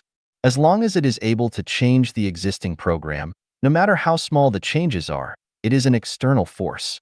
The teachings of Jesus Christ, Buddha Sakyamuni, Prophet Muhammad, and Confucius are very strong external forces. How many programs are there in the universe? There are numerous. There is the program governing the movements of planets, the program of society's development, and the program of life changes. Each space has its own program. Each plant and animal has their own growing program. There are master programs and subprograms. There are long-term programs, short-term programs, etc. Programs are very rigorous. While they are also layered and closely related, they are causes and effects and are flexible to change. The master program is normally unchangeable, while subprograms are changeable. For example, it is difficult to change the master program of birth, growth, aging, and death of a human, while things like short-term depression can be changed by external forces such as inspiring words or actions. The change of the master program of how hair grows is very difficult, but the hairstyle can be changed easily. The master program of the nature of life is almost impossible to change, but the direction of life can be changed. You cannot touch a pitch and not be mucked. Without the external force, the track of life will not change. Life follows its trail. Once there is an external force, the track of life changes. A single conversation across the table with a wise man is worth 10 years of studying books. One takes the way of saints when influenced by a saint, and one takes the way of robbers when influenced by a robber. A butcher becomes a Buddha the moment he drops his cleaver. A thought and an idea can change one's destiny. Whichever direction you choose at an intersection without a sign, the corresponding program starts to work. For example, at the intersection of 4 roads, the first road leads to hell, the second to the human world, the third to the Buddha world, and the fourth to the celestial world. Where there is no road sign, our choice activates the corresponding program and it will lead us to a destination unless we change the route midway. All programs are predefined, but human beings can transfer from one program to another. When a man exits one program, he enters another. It is impossible to enter an area that is not within a program. Human beings can only enter 12 programs, and the best and most free life program is the program of the Elysium world. When one life possesses the consciousness of a human being, he lives in the program of the human world and will therefore be constrained by the limits of the program. Once a life possesses the consciousness of a celestial being, his living program starts to slowly transfer to the program of the Elysium world, which means he has changed his life track. All programs are already designed, and many of them are hidden programs. Once conditions are met, any incident will activate the program. It is just like a landmine. It explodes when you step on it, but as long as it is not touched, it will remain hidden underground. It is also like drinking potassium cyanide. You will immediately feel terrible in your organs, foam at the mouth, and quickly bleed to death. When conditions are not ripe, the program will not activate.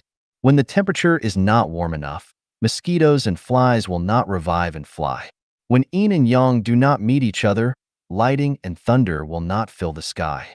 Without proper humidity and temperature, seeds will not germinate. Before one has reached a certain stage of self-cultivation, he or she will not transform into a celestial being.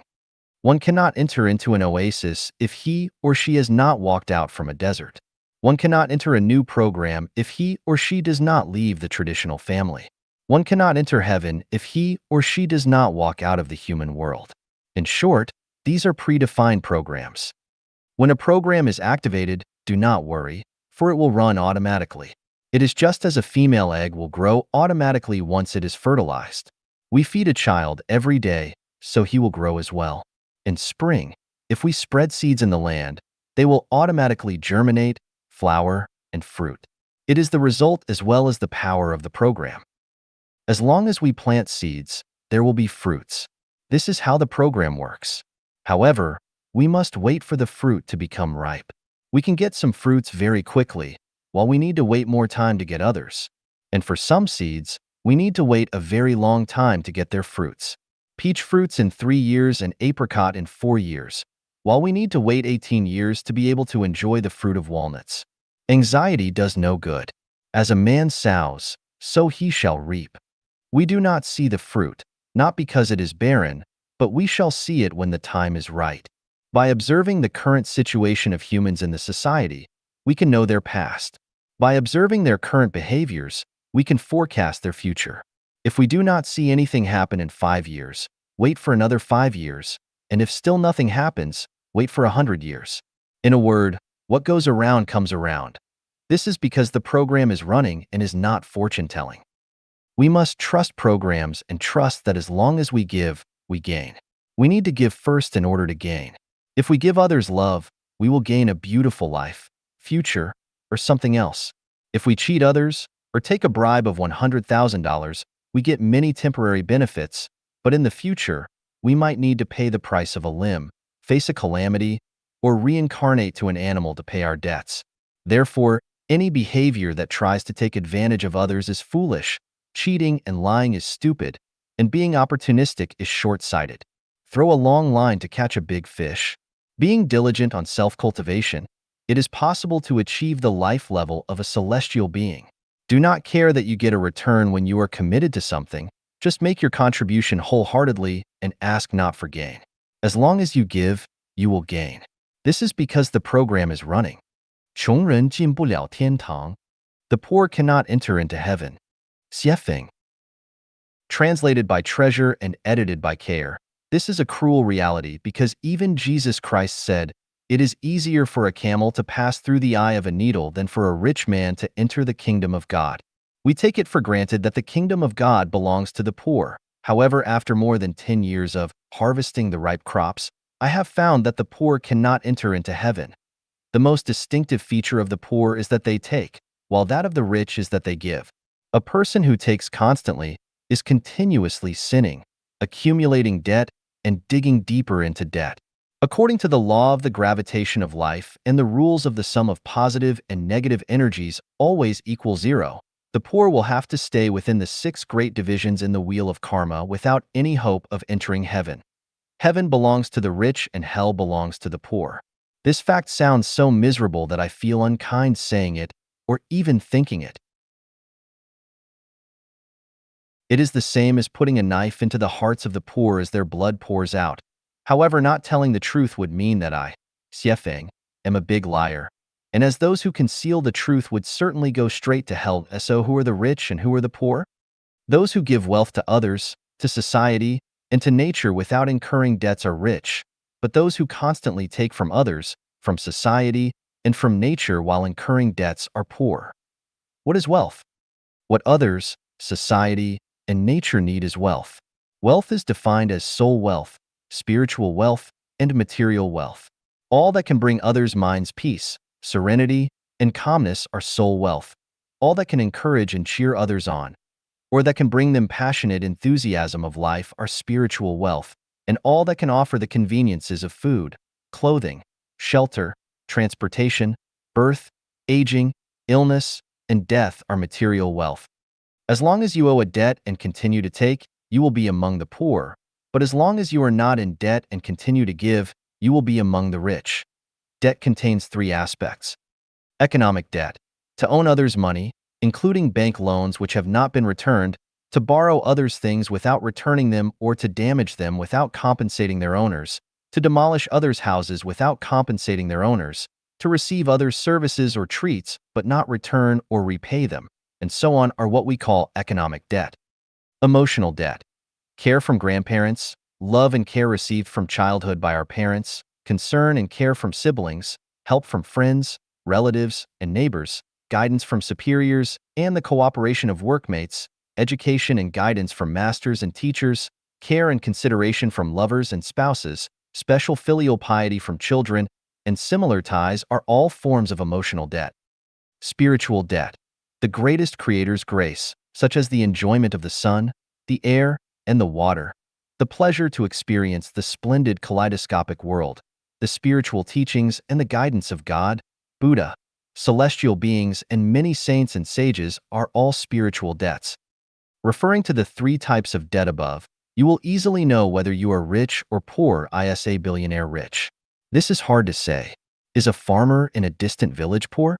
This is equally hard to say. A billionaire who is in debt and keeps taking is poor, but a farmer with no debts and who is able to give themselves to others, society, and nature is rich.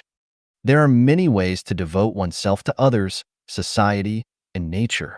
Whether it is materialistically, intellectually, or ideologically, or spiritually, as long as they give to others, to society, and to nature, that is devotion and dedication.